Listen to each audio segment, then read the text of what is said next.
down on the Aston Martin. But his lap time is matching that of the two lead cars.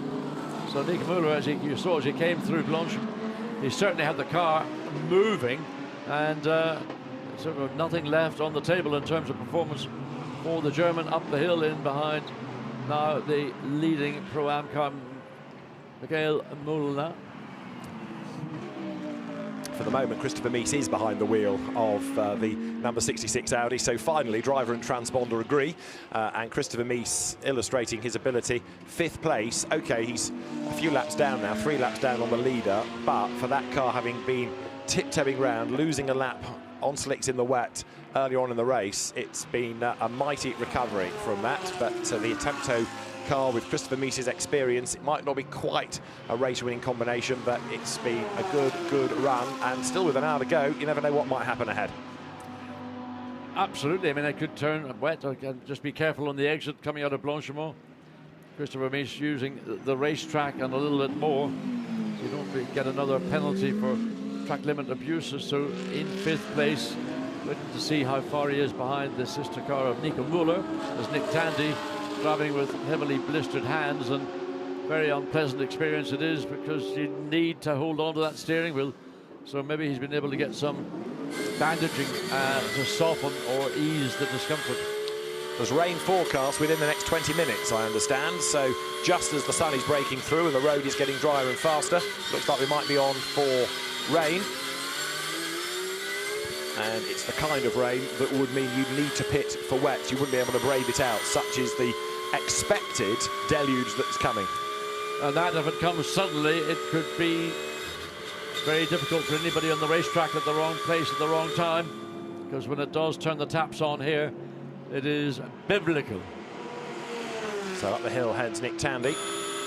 You're riding with him, 6th place, and it's getting very grey over at La Source. Looks all right here, doesn't it, going up towards Les Combes, but that's in the opposite direction from La Source. Into the right and the left and right goes the Martin Tandy car. Another raft of pit stops being completed, including the Mad Panda Mercedes there coming down the hill, and also number 99 Max Hofer just ahead of him.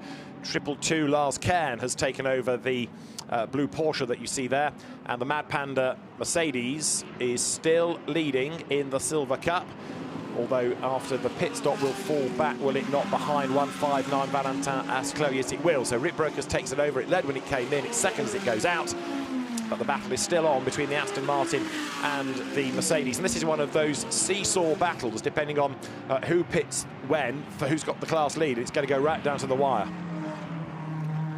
A bit of bonnet flap in the front of the Mad Panda Mercedes, aside from having a damaged grille. It's like the bars on a jail. Somebody's got a hacksaw out and ripped them all asunder, so that won't have any bearing on the car's performance. It just aesthetically doesn't look quite as pleasing as you'd expect it. But the battle is on between the Aston Martin and the Mercedes, so who will be, at the end of the day, the one that will come out on top? Rick Brokers currently ahead, but we will see.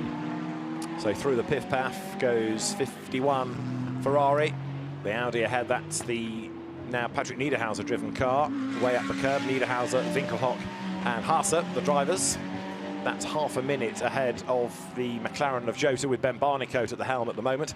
But we're into the last hour of the race then, as you see 51 Ferrari stroking it home now, 24 seconds to the good. I still can't quite get my head around just how bulletproof seemingly that car has been. I mean, it's won, if you like, the 6-hour race, it's won the 12-hour race, it looks like it's going to win the 24-hour race, and I can't remember hearing anything from race control to do with penalties about that car. They're coming into the pits now. They have run the metronomic race, they've run it absolutely by the book, and they've stuck to their plan. They've not gotten involved in unimportant squabbles. They've kept clear of back markers, they've not gotten into contact, they've not abused track limits, so they've run the race the way everybody sets out to run, but inevitably something interferes and then the whole routine gets slightly overturned. Well, that car was expected in on 5.39, it comes in on 5.38, and I think part of that is because we had a little bit of time lost with a full course yellow just to slow things down, but even so, it's going to be good now on that basis to go to the end without a further pit stop being needed. If it does come in again, it's clearly a problem, but new tyres go on, the screen is cleared, and this should be the last pit stop before Iron Lynx making its debut in this race, sets out on target for a win. I've always felt that this is a car that had the potential to win here at Spa, but for a variety of reasons, it never materialised. It was always that sort of stranglehold that the top German brands seem to exercise, and also by appearing in numbers, you know, the strength of the Audi teams, the Mercedes teams, the Porsche teams, then a foolproof Ferrari team was not common on the ground. Well, even though Iron Lynx lost its other car, perhaps the more favoured car, 71 on the 10th lap of the race, 51 has done us proud, hasn't it? Because that car with star driver Alessandro Pierguidi at the wheel continues to dominate. For the moment, Dries Van Thor takes over the race lead, but he's going to give that up on this next lap or the one after when that pits. So Dries Van Thor's last lap was a 2:21, which was okay, but not mega. And in the last stint of the race, we will see what, if anything, can be done about the leading car. But surely now, nothing can get in the way for Iron Lynx. Well, the one thing that might is the weather, and it's getting darker and cooler and greyer and more ominous overhead here. There's 32, the Skechers Audi from WRT rides the curb into the Piff Paff and now sets off down towards campus once more, past the college. The fact that this race is on at all in many respects is quite an achievement, given not only the pandemic but also the appalling weather and the devastation that has been done in the local area over the last month or so, some of which was here. I mean, even a week ago at British GT, while races were on, the paddock was being resurfaced. They've had to patch up bits of the circuit. It's been a mammoth task by the Spa circuit management and the local authorities to get the race underway at all. But the hard work has been repaid by another really, really interesting event that's going to go down to the wire, because WRT aren't going to give up, no question about that. Well, they'll keep pushing as much as they can. And as you point out, as the Audi comes in, so it's now in for its final stop as well. So the lead will once again revert back to the 51 Iron Lynx Ferrari, and Alessandro Pierguidi, as we see Dries Van Thor coming down the pit lane. The onboard camera looking at look how relaxed Van Thor is as he cruises down. Mind you, at 50 kilometers per hour, if you're not relaxed there, you'll never be relaxed.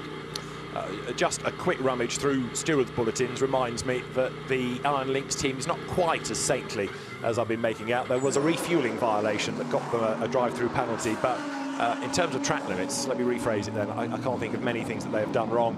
And if the win comes, again, for what you might call a rookie team, that is mighty impressive. Andrea Piccini will potentially join that list of people that has won the event as a driver and as a team owner. As number 32, then Dries Van Thor gets a new set of tyres, and wet tyres going on to the Audi. So WRT with nothing to lose really now, thinking that the rain is going to come and they need to be well placed for it. So this could be the move that wins. It could be the move that leaves them with egg on their faces. But 32 Audi then goes on to wets. If this shower doesn't come, they're going to be certainly red-faced. But out on wet tyres goes Dries Van Thor.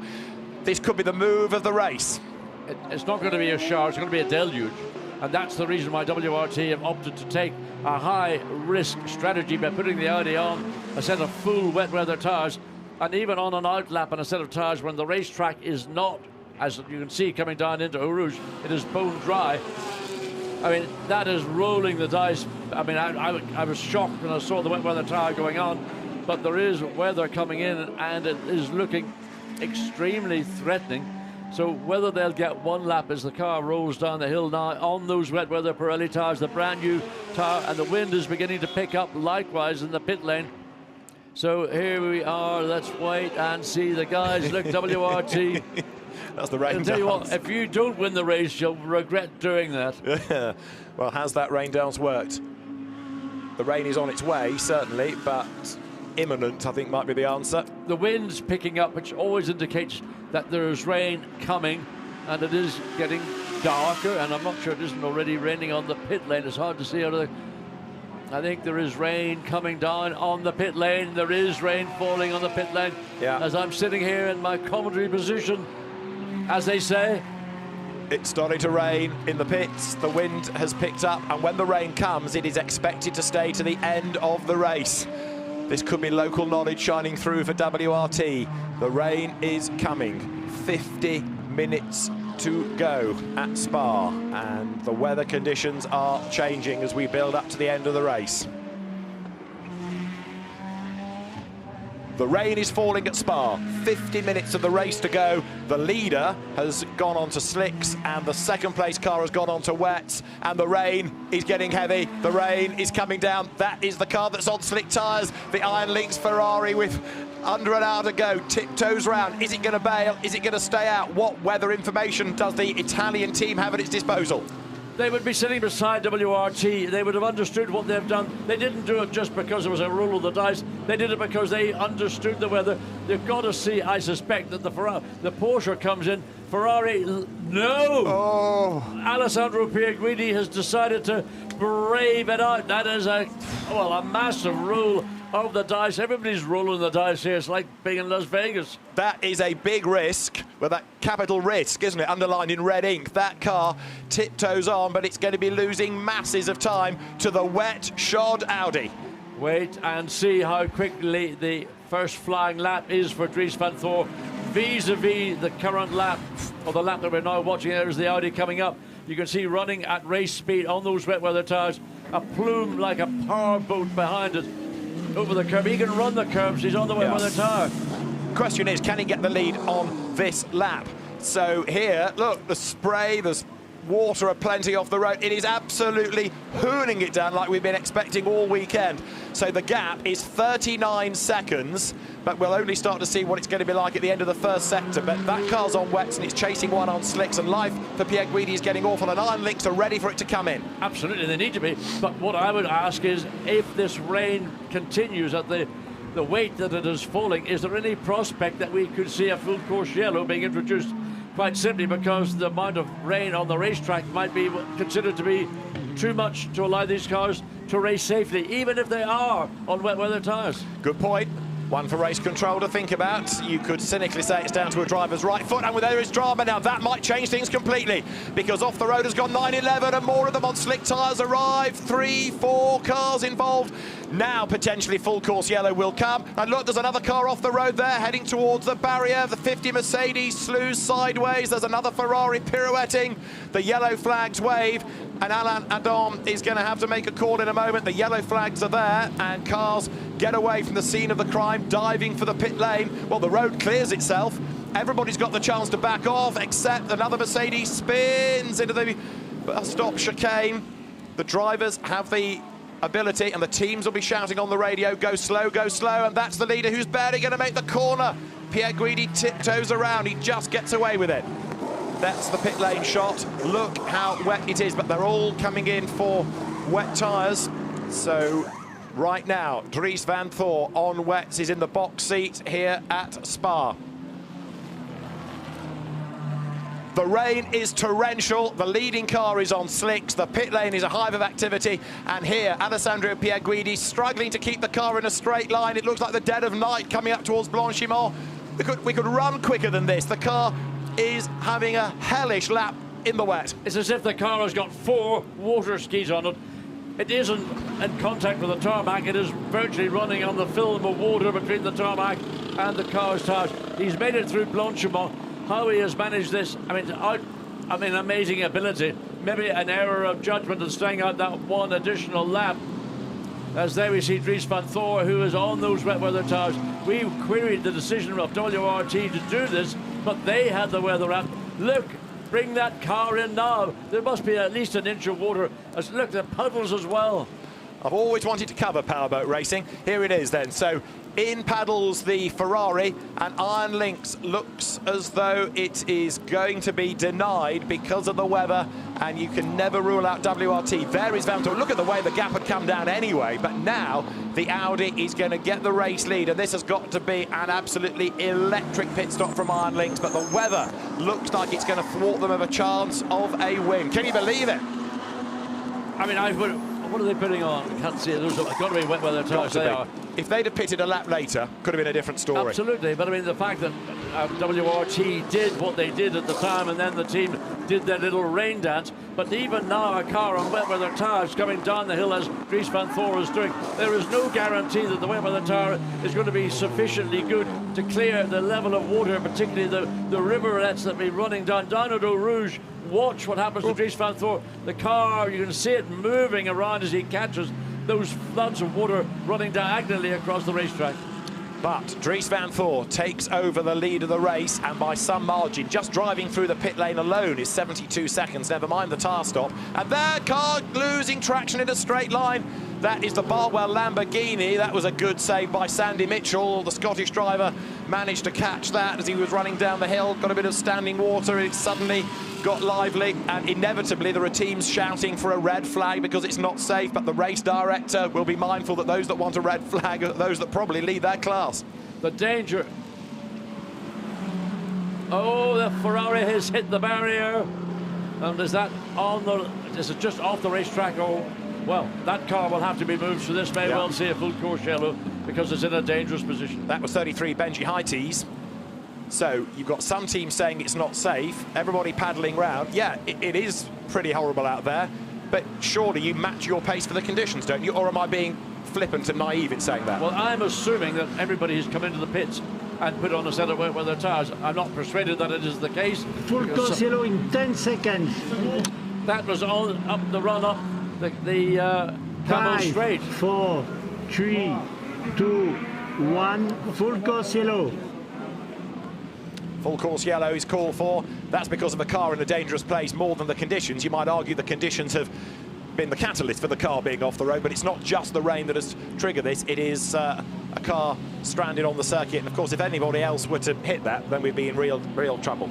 Yes, and that's at the fastest part of the circuit, just before you get on the brakes to go into the three corners up at the top of the watch and see. Like, watch coming down the hill. Look at this. Like a toboggan. Wow, how it got away with it. Did it clip the barrier? He's not hit a thing. I think he might have just skimmed the barrier. Oh, he did. He hit it. Really? Just a very minor part. That was the Inception McLaren. How it didn't pile into the barrier. Now cars coming behind. Honestly, I'm not persuaded. Look at that. Brendan Arieb at the wheel of the McLaren. Whatever that was in the spray that missed him was pretty masterful. So Brendan Arieb, welcome to Spa. That was quite a moment. And you saw all of that water like a bucket being thrown over the camera lens as it spun past the camera. So there the Ferrari to be moved. Is this how it got there? Just suddenly, yep, you can just see in the gloom, it spears across and hits the barrier. So frontal impact. So that car needs retrieving, and of course right now we are in this slow delta speed. Let's have another look at Brendan Arieb's moment. Wait for the water to be dissipated as it spins past. Wow, look at that. I mean, how did you get away with that? I mean, that was uncredited. Watch coming down, another car coming down. The Porsche gets through cleanly, but on the right of shot, there a Mercedes dives to the pit lane exit route to avoid the McLaren stuck right on the apex of Eau Rouge. So the Iron Lynx team watches on and deletes the weather app they were using and gets a better one, because the weather app that WRT was using has certainly been the more accurate, and they rolled the dice. They got it absolutely right going onto the wet tyres a lap early, and Charles Weerts, Kelvin van der Linde watching on, intently studying the screens with 42 minutes to go. And number 32 still has to, of course, come across the timing line to be the race leader, because the Ferrari notionally was ahead when the car made its pit stop. The timing line is as you come into the pit lane, so the Audi hadn't got ahead last time, but it will now officially be classified as the race leader.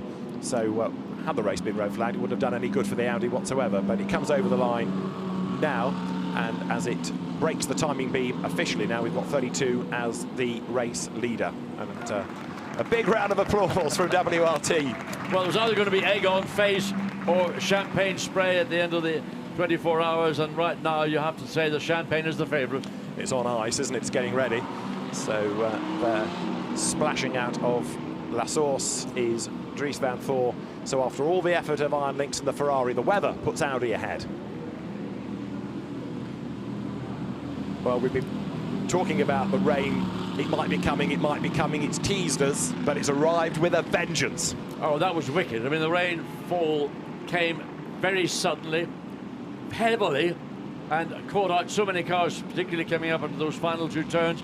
But likewise down the hill, more so maybe down the hill, because it's a downhill run. The momentum of a car spinning is going to continue the momentum all the way down to the bottom into Eau Rouge, but certainly up into turns 18, 19. It was pretty exciting.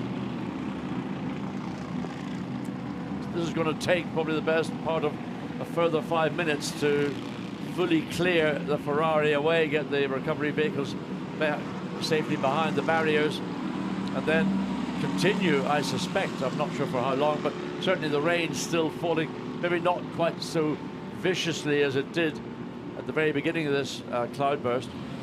And then it's a question of, then will we go back? Well, we will no doubt go back to a safety car deployment, and then the field will be released. But whereabouts, one would assume that Alessandro Pierguidi will now be in second place. That's what it looks like. It's a 58-second deficit to the leading Audi, and the inspired judgment to put the Audi, whether to bring it in at that point or whether at the point when it was coming in to realize that this was about to unfold, put on a set of wet weather Pirelli tires, go out, and on that outlap, I bet you Dries van Thor was wondering, have we done the right thing or not?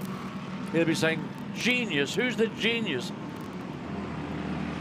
Well, right now, you've got that brains trust at WRT looking pretty smug, I would have thought, and all of those years of experience. Ryan and I were discussing a little earlier whether it helps to have a team in which not only do you have good engineers, but you have somebody that's won the event as a driver. Andrea Piccini won it as a driver. He runs Iron Lynx. Vincent Voss, Pierre Dieudonné, Thierry Tassin, they're all involved at WRT. They've all won it as drivers.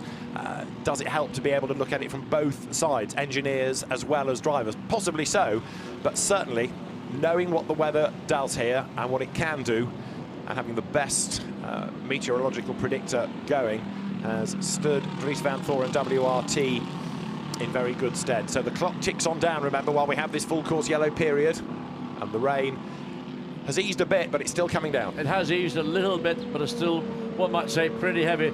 The last lap by Dries van Thor, out of interest, was 4 minutes 38, so almost, yeah, clearly nearly double that of a normal dry weather time.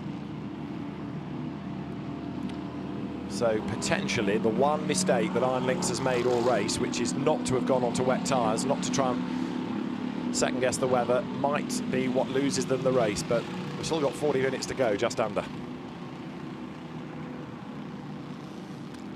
But that sight of all the cars slithering up the escape road down at the chicane was quite startling, really. Right, Vincent Voss might have done it again. Who was the genius that put the wet tyres on? Well, Gemma Scott's going to find out for us. Vincent, what everybody wants to know is who is the genius that called that stop in the wet tyres before everybody else? It's just a team call. It's a team call, and well, it was a gamble. Obviously, we had good information, and the person who worked for us in the office upstairs, looking at where it's coming from, obviously did a very good job. And well, nothing is done. As you see, there is not so many cars in between us, and it's still 37 minutes to go. So it is indeed, but I think a lot of people would like to know which weather app you're using, because that was the most perfect call. The nose. Local knowledge, I take it. Take it like that. Thank you very much.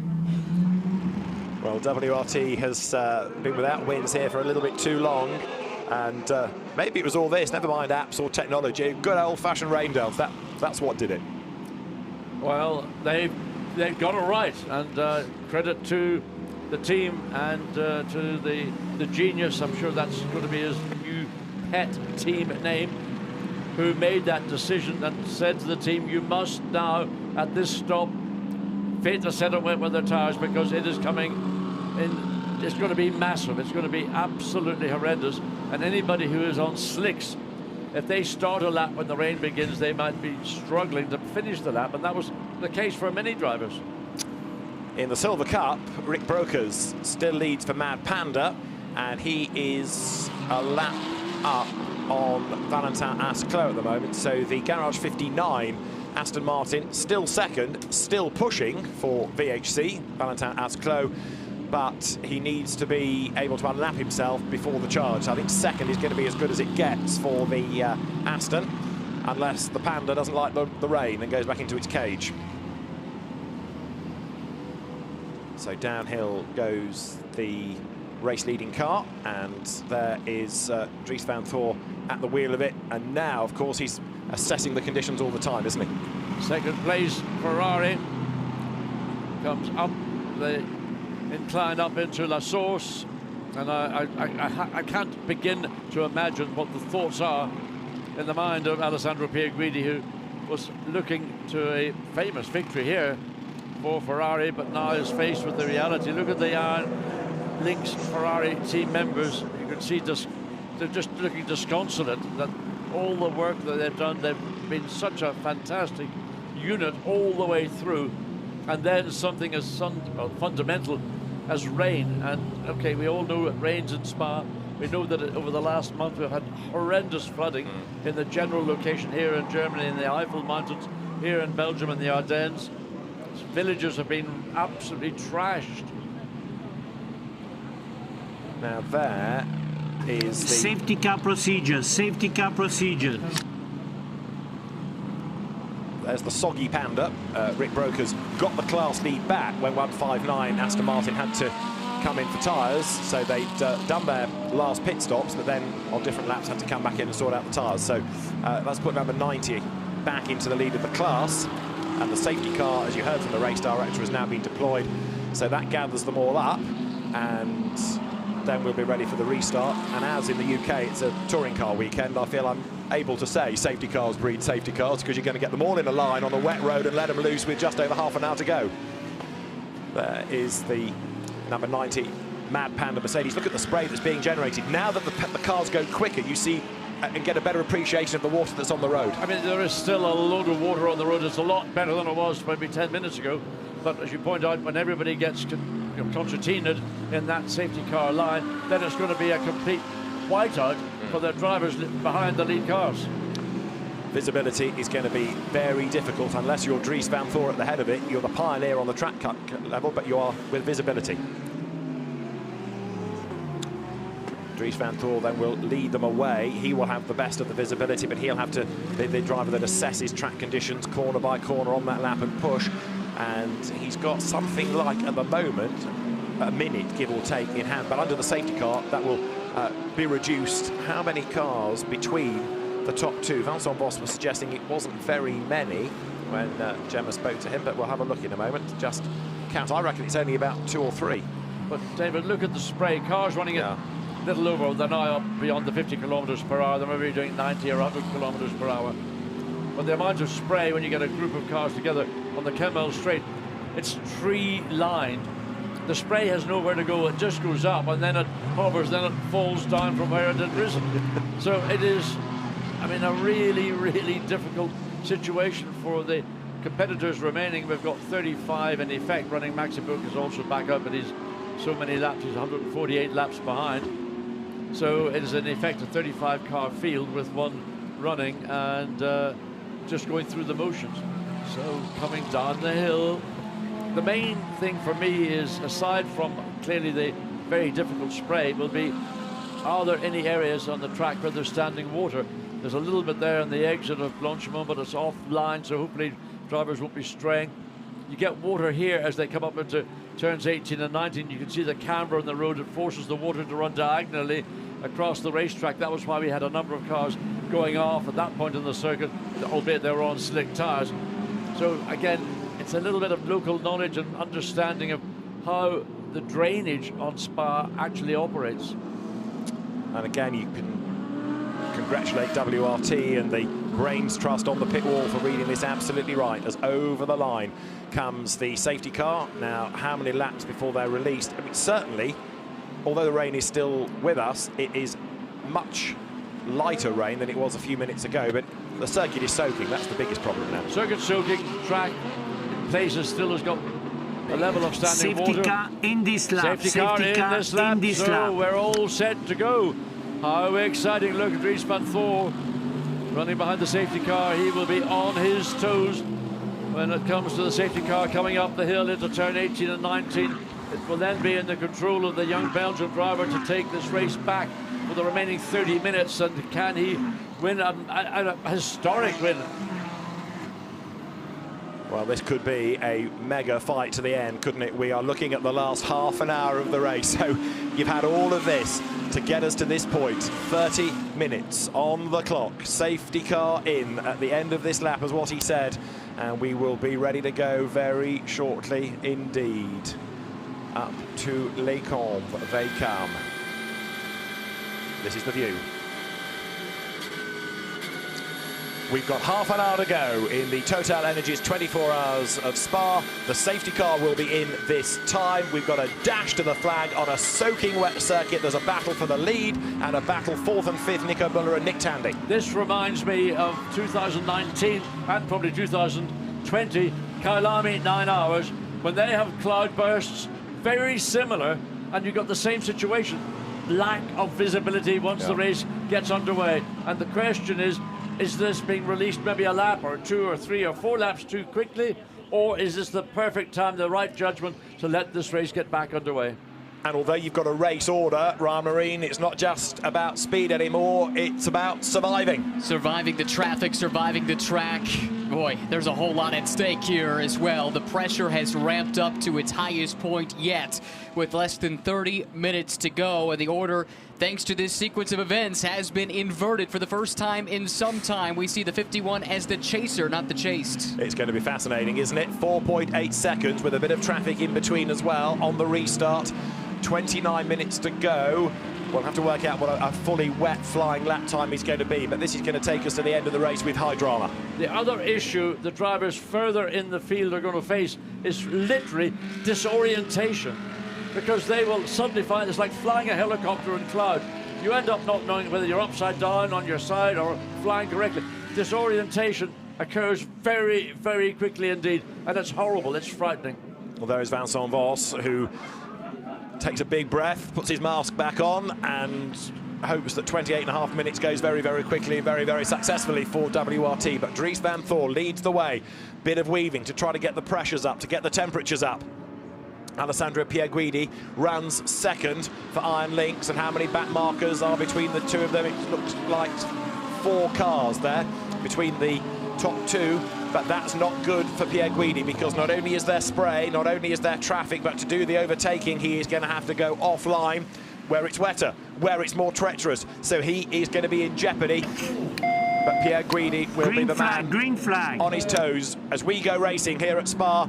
28 minutes just under remain. Up out of the chicane comes Dries van Thor. He floors the throttle as best he can in these conditions, and away he goes. And this gives him an opportunity to build the lead as he comes down towards La Source. But they've got to get round the hairpin safely. They've got to get through a Rouge and Radion safely. And remember, Dries van Thor's on the bubble. One more track limit abuse, and he'll be having a drive-through.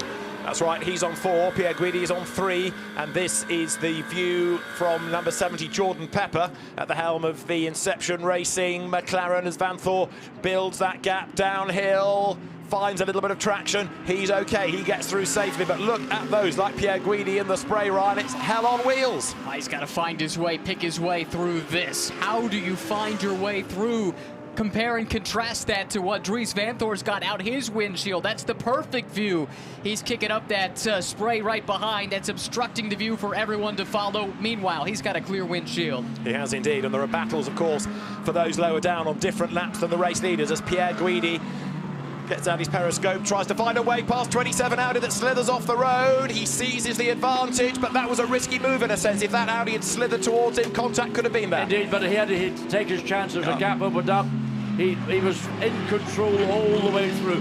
The only thing he hadn't was control of the Audi, and he had just to hope and pray that he'd given enough fudge room to enable the Ferrari to get through and cleanly. But look at him coming down the hill.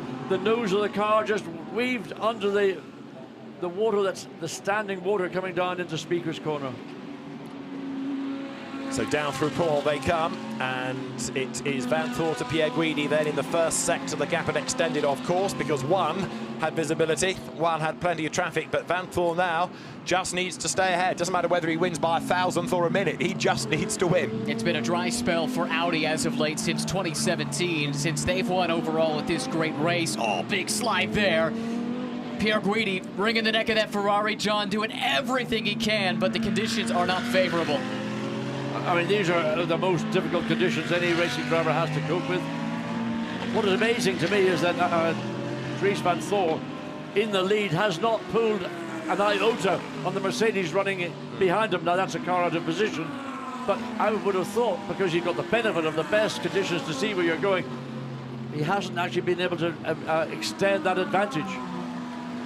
So as the cars now make that run up towards the chicane, that's what the weather has in store for us. Just a reminder of why we went safety car. You go faster under the regulations behind a safety car than the delta speed of full course yellow. So by having the safety car for a restart, it gives them a chance to go faster, to get tyre pressures up for safety, to get the tyre temperatures up for safety, and then go racing. I know the flip side of the coin is they're all in a line, but that's the rationale behind it. As into La Source goes Dries Vanthoor, and that lap then was a 2:45. There is Pierre Guidi. That was a 2:47. He's still got to clear the traffic. Yeah, Sandy Mitchell next up in line in the 77 Barwell Motorsport Lamborghini. Now the plunge down from La Source, down into the compression at the bottom of Eau Rouge. Then the car swings right, and then at the top of the hill, the radio, it gets all light and airy-fairy, and it's again easy to spin up a wheel.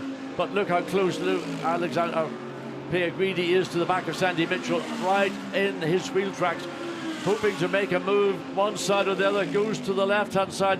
He wants to give himself clear vision to be able to work out where he is. He's gotten clear of the Lamborghini, and that was a clean, well-executed move by the former leader of this race, who's now having to play catch-up.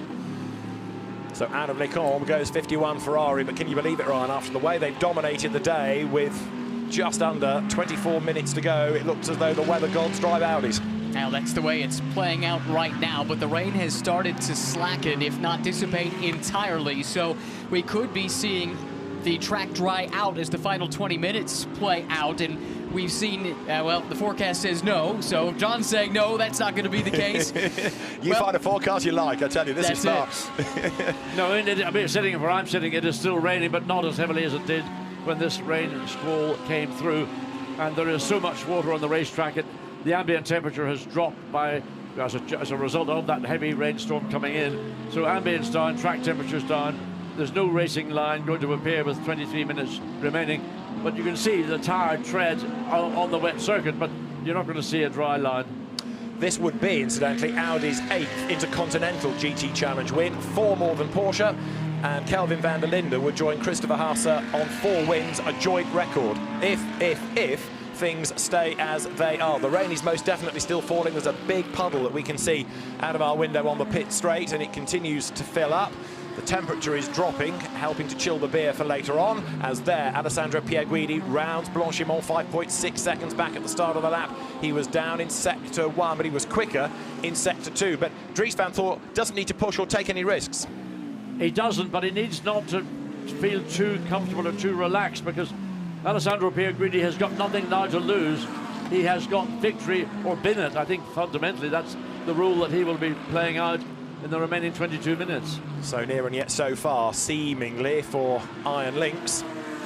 And we have had a change for second in Silver Cup, because the number 7 Mercedes has got up past this car. 159 Valentin Asclot has been overtaken.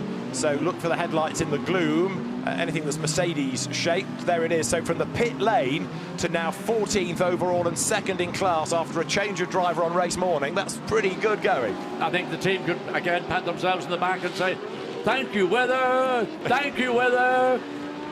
Right, that's been a remarkable recovery from having to wait for everybody to set off before they could even join the race. Remarkable indeed, and an improbable podium as it's shaping up now. Still a lot can change in 21 minutes.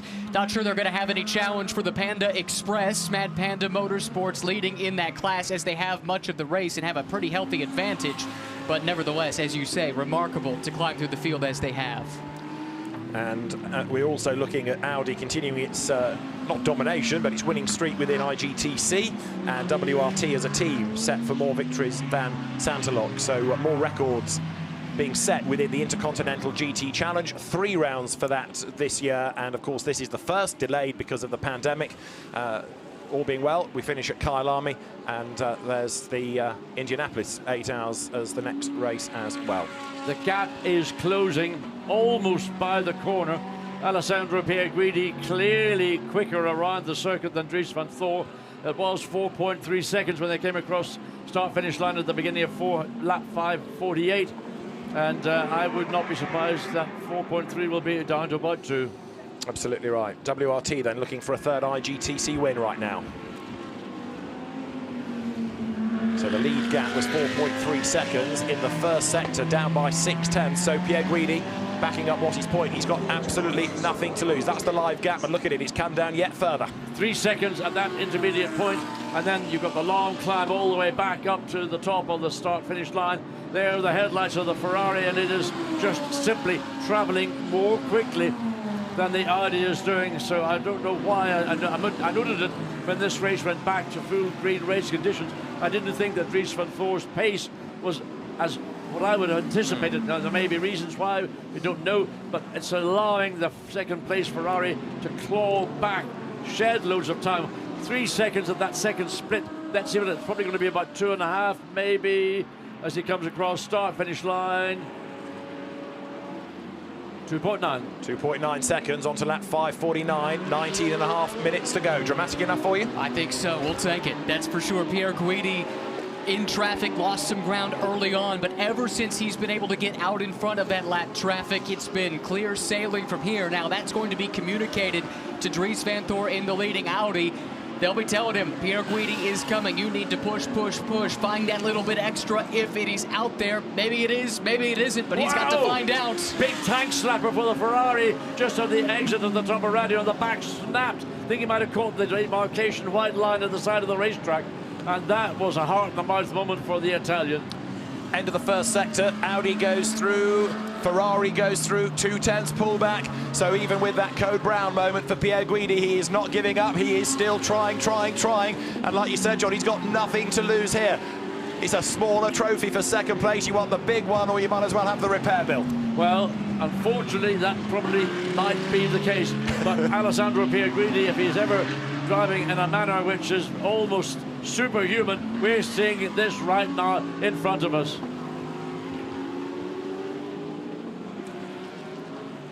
Lead gap is coming down between this man, Dries van Thor, and in second place, Alessandro Pierguidi, who has just had a scary moment climbing the hill. That was Van Thor going through. This was Pierguidi, who ran it a little bit wide, and as he came out of the corner, up over the curb, and that settled the car. He caught the curb, and I saw that. Wow, watch it here. Look at it, look. Oh! Turn away, you're too young, Ryan. So there, smiles of relief, I think, all round. But right now, in number 51 Ferrari, there is a massive laundry bill after that. Oh, my goodness. Well, we'll deal with that later. At the moment, it's all about charging here. And look, this is the car that has dominated this race since the night they established themselves as the favorites. They have been the ones trying to fend off the challenges. It all changed with the arrival of the weather and the great strategy call from WRT to go to the rains when they did just before the deluge. It was a great antediluvian call, you might say, for the Belgian team. They get it done. Now, though, when the roles are reversed, the Ferrari is charging. Pierguidi's been one of the stars of this race, if not the star. He'll cement himself as the standalone star if he can make this move. Absolutely right. So the Iron Lynx team have been stars. Can I offer you, with 17 minutes to go, some more stars of this, namely Mike Scott and his television crew, our cameramen who have been out in all weathers all weekend. The team in the OB truck staring at screens, choosing pictures for us, choosing exactly the right things to see at the right time. Believe you me, it takes an awful lot of effort to put on a massive production like this, whether you're a race official, whether you're running the television side. So guys, thank you very much. You deserve a beer, and the cameramen deserve to go and get warm and dry, and in about 17 minutes they might just be able to think about that. But right now it is still game on, isn't it, as Pierguidi has got this gap down, Johnson, 2.1 seconds. Yes, he's coming, and 16 minutes. What's going to come first? The overtake or the clock running down? I think it's going to be Alessandro Pierguidi is going to be on the, well, he's as close to the back of the Audi now. Maybe slightly more difficult for him to make that final step to get ahead of the Audi, but look at the lap times, half a second plus ahead of Dries van Thor. But we all said you can catch, but can you pass? And then getting right under the rear of the Audi, the spray will be absolutely intense. I mean, the camera lenses are magnificent. They can see through the gloom. What is the human eye having to deal with? Absolutely. And you're A doing little this. bit wide going through Speaker's Corner for Dries van Thor. And again, the gap, you can see it bit by bit. The Ferrari, it's almost like a torture. They might call it a water torture. This GT racing version of waterboarding, is it? So in the rain, the gap coming down, the pressure is on Van Thor now, and Alessandro Pierguidi creeping up. He was 0.6 quicker within the first sector. They're heading towards the pith path and then the end of sector 2. 15 minutes to go, 2 minutes 38 for a flying lap. Do the sums, how many laps can we squeeze in? It's nail-biting stuff. They don't know where to look at WRT, and even though WRT seemed to make the right call on the tyres, in terms of pure pace, look at the Ferrari go. Advantage prancing horse at this stage, no doubt about it. Pierguidi taking chunks of time, lap after lap, 0.3 of a second in that sector, as you can see on the screen right there. The thing, though, is the closer he gets, the worse the visibility gets. Yeah, you true. get close enough, you're driving blind with just the brake lights as your lodestar out the windshield. And John, if he's going to overtake, Pierguidi's got to go offline, and there it's wetter and it's more slippery. Actually, you know, going offline in these conditions sometimes isn't a bad move. Okay. You stay on the racing line, that's the line where all the rubber's been laid down over the past 23 and a bit hours. Sometimes it pays to go offline, but right now both drivers are using the racing line. They feel that that is the quickest way, but there is grip out there. A lot of the corners, having said that, have got, I mean, it must have tons and tons of shredded Pirelli rubber. So it's a gamble. You get a big lump of that rubber, it can do a bit of damage to your car. We'll wait and see what Alessandro Pierguidi feels he can do, but every lap of the last 3 laps, 1.4 seconds, 0.7 of a second, half a second. It's actually, the gaps are getting, increments are getting smaller the closer he gets. That's right. So in the spray, he's still hunting down the race-leading Audi. So up the Kemmel Straight they go. The blue flags are going to be there relatively soon, aren't they, for Dries van Thor? Not that he needs to be told, but there, look, the Ferrari is a-coming. The Marshals braving the elements as well. Of course, they've done sterling service through this. Right now, they are wetter than mermaids' flannels, standing trackside with the flags, with the equipment needed if they need to move a car out of the way. And down towards Bruxelles comes the Ferrari in the first sector there. Another half a second pull back. They're nearly together. So close. Closing in just by the second right there, though. The spray starting to dissipate a little bit. The rain not as strong as it once was, so perhaps that makes it a bit easier as Pierguidi closes in. Yeah, but it's still, and look, defense coming from Dries van Thor already running down the middle of the road into Pouhon. And there we see running the wider line around the outside of the corner is the Audi, the tighter line for the Ferrari. So Dries van Thor knows now he has got to make that Audi the widest Audi ever made in Ingolstadt, which is the Audi capital of Germany. Absolutely right. So here they come through the pith path. You can see the way that Pierguidi has been hunting him down. Now he's got to try and work out where the Audi is weaker, where the grip might be, and where he can make that move. But look at this, from being seemingly out of the game, the safety car has brought him back into the equation, and now they run up towards Blanchimont almost together. Would you want to be race director and ping Dries van Thor for track limit abuse? Not right now, not right now, not ever, I don't think. And I can imagine the deputy from WRT arriving at the door, but as they head up now towards the chicane, look at the way the gap is coming down and down and down. Pierguidi is almost there on the tail. They're going to come across the line with about 11 3/4 minutes to go, which is going to be about 5-6 laps maximum. Can that Ferrari start the attack? Look, it's really quick through the chicane. The gap at the line last time was 1.6 seconds. Over the line goes Van Thor now. Second is Pierguidi, and the margin is half a second up towards La Source. They are nose to tail, and right now the Ferrari is all over the Audi like a fat pigeon on a chip. Right, down the hill. Don't get too close to the rear of the Audi. Just judge it that you want to maintain your advantage, which is your momentum. and not be stalled out by the Audi, because the best shot you're going to make is the first shot that's going to be available to you, and that's got to be up the hill, up the Kemmel Straight, up into the Lake Coombs, and that's where you might just find a way. But the gap, look how much it's extended. Yeah. But is there anything left in the Ferrari? He can go to the right, he can go to the left. He's going to the left as he comes down the straight.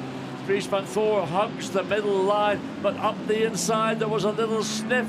Was the track available? No, Dries van Thor too canny to offer up an easy overtake. Up the inside, wow, he catches almost a bit of water.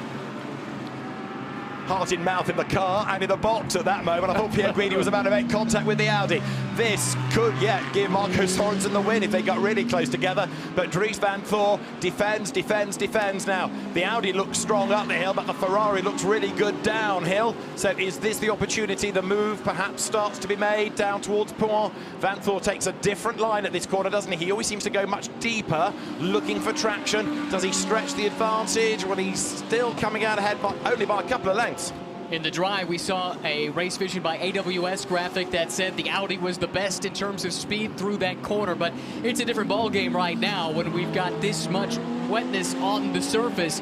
So far on this lap advantage, Van Thor, he's been able to keep that gap stable, if not expand it slightly, but it could all change in just this next sequence of corners. Here comes the Ferrari. Look, it looks a little bit quicker and tighter going down towards Campos. You've seen the way the Audi has been sliding. You get offline on one corner for that sequence of going left and right, and you're offline all the way through. And here comes Pierre Guidi. This is for the race lead.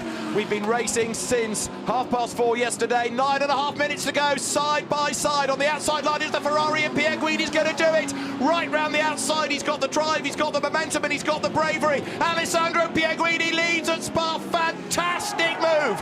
Move of the day. Delight at Iron Links. Alessandro Pierre Guidi, you are a hero. Outstanding piece of driving by both drivers. Look at the Audi pit. Absolutely shell-shocked by what they've just seen. Alessandro Pierre Guidi took that opportunity. He knew he had to nail the Audi at their first opportunity. He had a little sniff up at Lake Coombs on this lap, but he got it done. How brave can you be? Went round the outside with Dries van Thor in full-on combative race mode, and he made it stick. Apologies to Iron Links, because I missed the press release you sent about making a four-wheel drive version of the 488. That was an amazing move, wasn't it?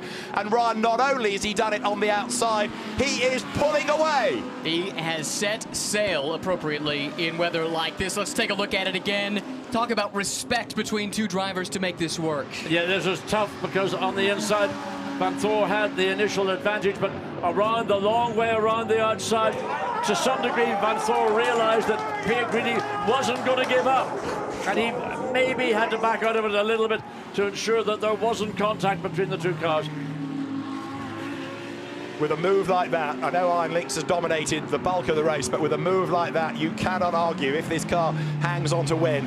We know how good Alessandro Pierre Guidi is, but he's just taken another step closer to being one of GT racing's utter greats, hasn't Well, he? he is unquestionably, and we've still got 7 minutes for this race remaining, but he is going to become a Spa 24 legend. He always is a legend, but this is just going to elevate him to that higher status for a move which was absolutely, well, we all held our breath in the commentary booth and thought, well, both cars going to come out of the corner? Well, maybe one car come out of the corner. Well, none come out of the corner.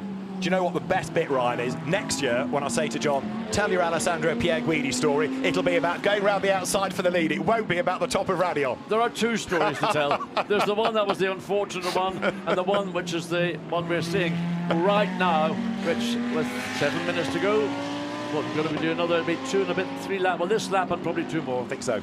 Well, John, you were talking about legendary status for Alessandro, and this race creates legends. Just in the last couple of years, Kevin Estre, so strong in the rain in 2019. Last year, Nick Tandy nursing that wounded Porsche home to secure the win. This year, no question, Alessandro Pierre Guidi, he is the hero of the day, if he can keep it on track for just under 7 more minutes. So far, so good then. He's about to come out of the chicane.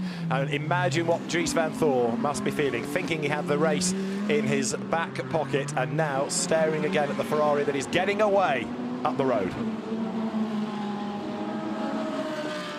6.5 minutes to go. That's going to give us just about 2 more laps. I would propose 3 at the most.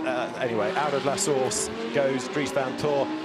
Alessandro Pierguidi, an absolutely standout drive, and you've got to also appreciate the efforts of the team because they have done a brilliant job in the garage. And of course, to go back very nearly 24 hours, they've had to do this with the shadow of the accident, the unknown to begin with, and the destruction of the sister car. They've had to put that out of their minds and just get on and focus on the other car and try to win the race. I mean, it's an outstanding team effort. I can't really add 2 more than that, and what the team have done to get around the number 51 Ferrari and support the 3 drivers and just work their way through that a major setback. I mean, Davide Rigo, that was a massive high-speed incident, and I understand there's not a lot left at the front of the Ferrari. The other thing to keep in mind is this Iron Lynx team, I've mentioned it before, not a well-established team. They're not very old, only started in 2017, but have burst onto the scene in recent years as one of the premier GT Ferrari outfits. And they've been going toe-to-toe with the established GT3 team, I believe, in WRT. And we've been comparing their pit work. We've been comparing their strategy. Yeah, WRT might have pulled one over on them when the weather came, but by and large, they have been matching them shot for shot, punch for punch. And the result is a commanding lead here with 4.5 minutes to go. And the result is another fabulous race that we have enjoyed. It's had the odd quiet period, but by and large, it's always given us plenty to talk about. And while we have a chance to catch our breath, another well done is due to all of the SRO organisation, Stefan Rattel and his team, those that administer the championship, Alain Adom and his crew in race control, looking after track limits and pit stops, as you see the reaction in the Iron Lynx garage, and also big well done to the RACB as the on-the-ground organisers and to the Spa circuit officials, because they have had to work so hard to give us a racetrack, to give us a venue with a paddock, even to have the event, to get the trucks in, to get somewhere for the cars to race. There was a massive part of the circuit that needed relaying after the recent storms and the flooding. So to all of them, a massive thanks as well, and to Laurent Gordon and Patricia Kiefer of SRO for their event management as well, to produce what has been yet another fantastic chapter in trying circumstances, not only with the flooding, but also, of course, with the fact that legislation and planning changes all the time with the pandemic and its restrictions. So everybody that has been involved in this deserves a big round of applause. But maybe the loudest is going to go the way of Alessandro Pierguidi, because he is in charge coming down the hill. And if it carries on to be as dramatic as this year on year, I think, Ryan, you might as well go home and book your ticket for 2022, because we always seem to deliver the goods when you're on site, as you look at Pierguidi climbing up the hill once more. Alessandro Pierguidi leading the way, has extended the gap to 3.6 seconds over Dries van Tor. You have to feel for the WRT team. It was a tremendous drive to even get to the lead in the first place. This car, the 32 car, started all the way back at 54th, able to get up to the lead, and looked like they were in the catbird seat when the rain fell. Ultimately, at the end of the day, John, I'm sure they will be disappointed if they don't win this race, but it must be said, there's nothing fluky about what the Ferrari has done. They matched them punch for punch, and on this day, that was the better team car driver combination. At least it appears that way. Well, I made an observation that I didn't think that Dries van Thor's pace. When, look at it again. Now, this is the pass. Is this the pass of the season? The pass of the decade? How much commitment and courage is required to do that door handle to door handle around the outside? Look at that. No, and not even a single track limit abuse. No, exactly. Wow, 2 outstanding race drivers doing the job that they do best. So that was, as you say, the move of the season, but the gap has come down again, look, because from 3.6 seconds, the cars together, and what have we got now as they break the round towards the chicane? Alessandro Pierguidi, and there you see the reaction of the team in the garage. That is what joy unconfined looks like. Iron Lynx absolutely over the moon. That, honestly, round the outside in the wet, there he is, the testicularly enhanced Alessandro Pierguidi on lap 5.55, leads the way. And continues to extend the gap at 3.6 seconds. That's almost irrelevant, because we're coming up to the completion of the penultimate lap. So into the chicane, just be neat and tidy. There's no pressure on you. You've pulled away. And where is the idea? Well, I can't even see it now. It hasn't even come into vision. So there, the drivers watching on, willing this last minute to disappear. They're almost there, almost there. So this is the last lap of the TotalEnergies 24 Hours of Spa. Ryan Marine, it's a race that has delivered.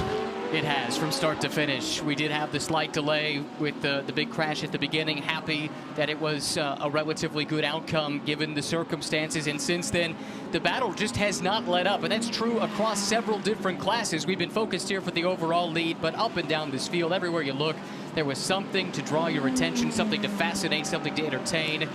At the end of it, though, I think we'll all be remembering that move around the outside. Alessandro Pierguidi, the dedication it takes to be a 24 Hours of Spa race winner.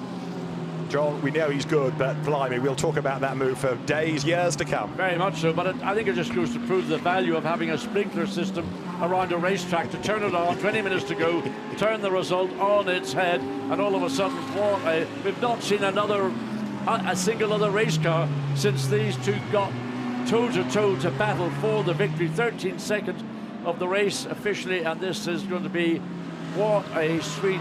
I mean, I'm running out of...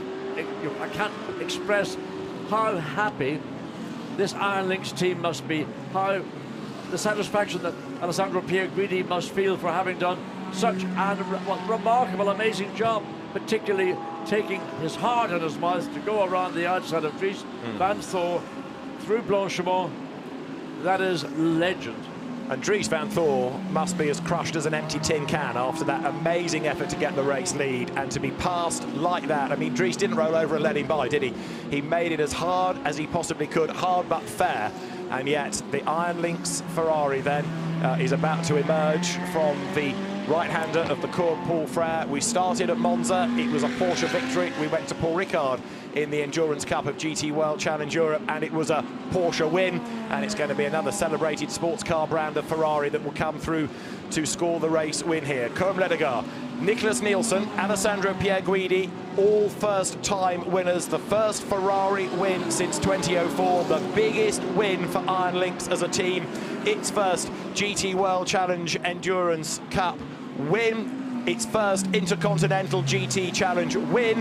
The checkered flag at the ready. The TotalEnergies 24 Hours of Spa for 2021 is won by Ferrari, by Côme Ledegar, Nicholas Nielsen and Alessandro Pierguidi, who comes across the line, the hero of the hour.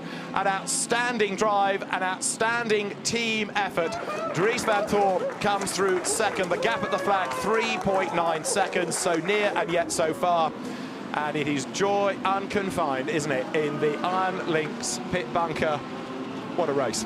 Unadulterated joy in the pit lane there. You love to see it. That's what these races mean. That's why they put in the hours. That's why you stay up for the 36 hours consecutively that you basically have to if you're going to run a car in a 24-hour race. It's not just the 24 hours the car is on track, but think about the prep time. Think about all the work this week to get the car ready to go. This will be a sweet celebration. You could see the emotion on the face of all involved.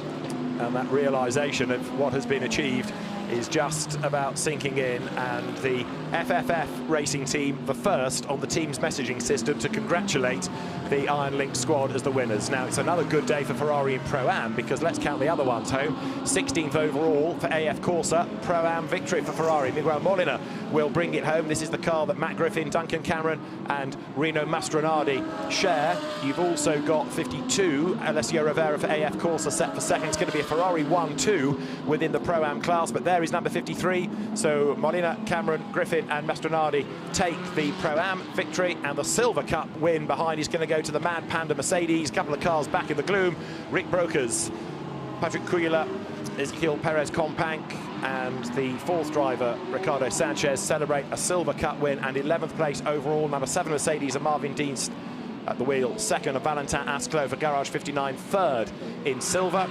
Am is going to be won when it gets to the line by 166, the Manuel Lauck driven bright yellow Porsche. And the field, I think just about everybody has come over the line, bar one or two maybe, but Alessandro Pierguidi, as you see Miguel Molina, I mean, he was doing outstanding lap times as well, John. A pro in a Pro-Am car, you'd expect it, but Ferrari, long time since the last outright win, 2004, but they've bounced back in style, winning outright and Pro-Am.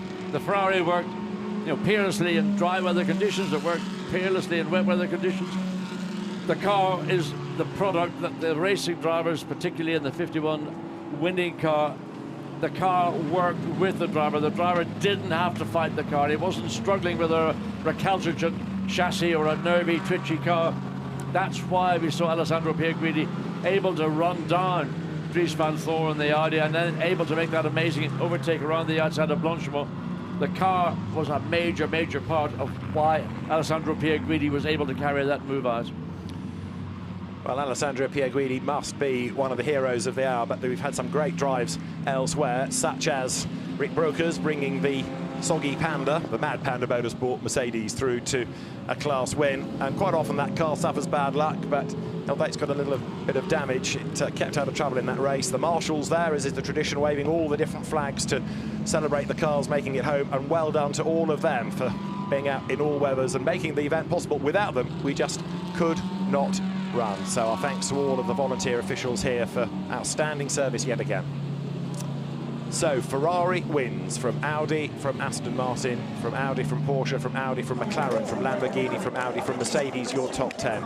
And at Iron Links, the celebrations have begun. One car badly damaged early in the race, but the sister car comes home victorious. And we'll get the reaction from the winning teams and drivers very shortly.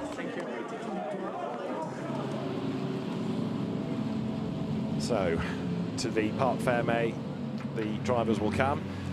How's your 2021 Spa experience been, Ryan? Can't take the smile off my face. You'll be able to see it from under my mask, I suspect. My goodness, this place, this race, they don't disappoint, do they? Just everything you would expect, everything you could even hope for in a 24-hour race. Remarkable that it comes down to the wire the way that it did.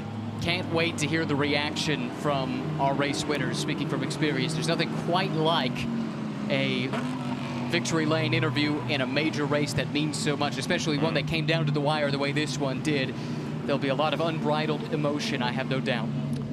Well, there are the winning AMs, Manuel Lauck, Dennis Busch, Marc Bosseng and Peter de Kuijtens, who survived, and the oh-so-bright, piercing the gloom Porsche. Need more cars like that on days like this. They were 38 laps behind, they had their own problems, but just getting to the finish is an achievement. Right now, Dries Van Thorn might disagree, but for an AM team like that, with problem after problem, they survive, they get to the end. Huge sense of achievement all round. Yes, objective fulfilled. I mean, they came here, they weren't going to win the race, they didn't intend to. They wanted to finish this race, and they won their class, and they ticked all the boxes, and that's the name of their particular game. So the cars making their way to Parc Fermé, and when they do so, the winning teams will present themselves for interviews, and then I think I'm right in saying that they go to the endurance podium, but I'm willing to be proved wrong on that.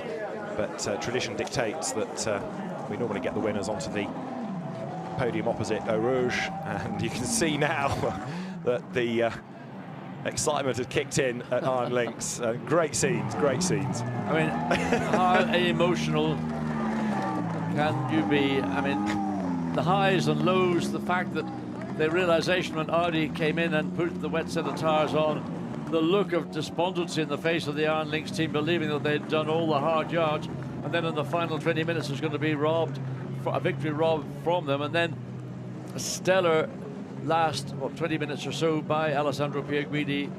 And I mean, a race that had not had that level of excitement all the way through, all of a sudden, doesn't matter, those last 20 minutes, that's all people are going to remember. Absolutely right, and we've talked about the scenes down there and how excited the team is. There's nothing quite like, in all of this, the Italian brio. So the Italians absolutely delighted, and here the winning cars being brought down to the old start line, ready for the podium ceremony. Gemma Scott will be down there to have a word with our race winners very shortly as we get to the end of the race. The winning car in the 2021 Spa 24 Hours arrives into Victory Lane. Winner, P1. Under the arch comes the Iron Links Ferrari. Number 32, Audi for second place. There is the number 37 Audi, which will be for Parc Fermé conditions, parked up against the wall. We want the 95 Aston Martin. We've rather overlooked the Aston Ryan over the last few. That's because of all the drama, but that had a really good run, kept out of trouble, and just missing that last nth maybe, but even so, third is a mega effort. You know, it feels that way too. However, it's worth noting Nicky Tim in that car did have the fastest lap of the race, but they got off sequence late and never could quite recover. I do wonder what they might have done had they been mixed up with the top two, but there you go. Pierre Guidi, you are the man of the hour, sir. Soak it up. Well, it has been a fantastic race, a fantastic drive by Alessandro Pierguidi, and I think the first opportunity he gets, he will be shown a mobile phone version of that move as he starts to appreciate just how heroic he was. And just looking behind, a despondent Dries van Thor peeling off his helmet, his balaclava, and some of the team down with him. Again, I suspect he's going to be utterly disconsolate. There he is. You can see that he drove his heart and soul out all the way through, coming from 54th on the grid to end up. Oh, that's nice, isn't it? Yeah. Yeah, you can really feel for Dries van Thor, but the professional in him goes to congratulate Alessandro Pierguidi. Right, he's very much the hero of the hour. And to have a word with Alessandro Pierguidi, the race winner, Gemma Scott. Alessandro, I mean, just incredible when that rain fell. If you could just put your mask on or your balaclava, that would be great. But when that rain fell, I guess you must have really thought it was over. But look, here's the boys to congratulate you. Thank you.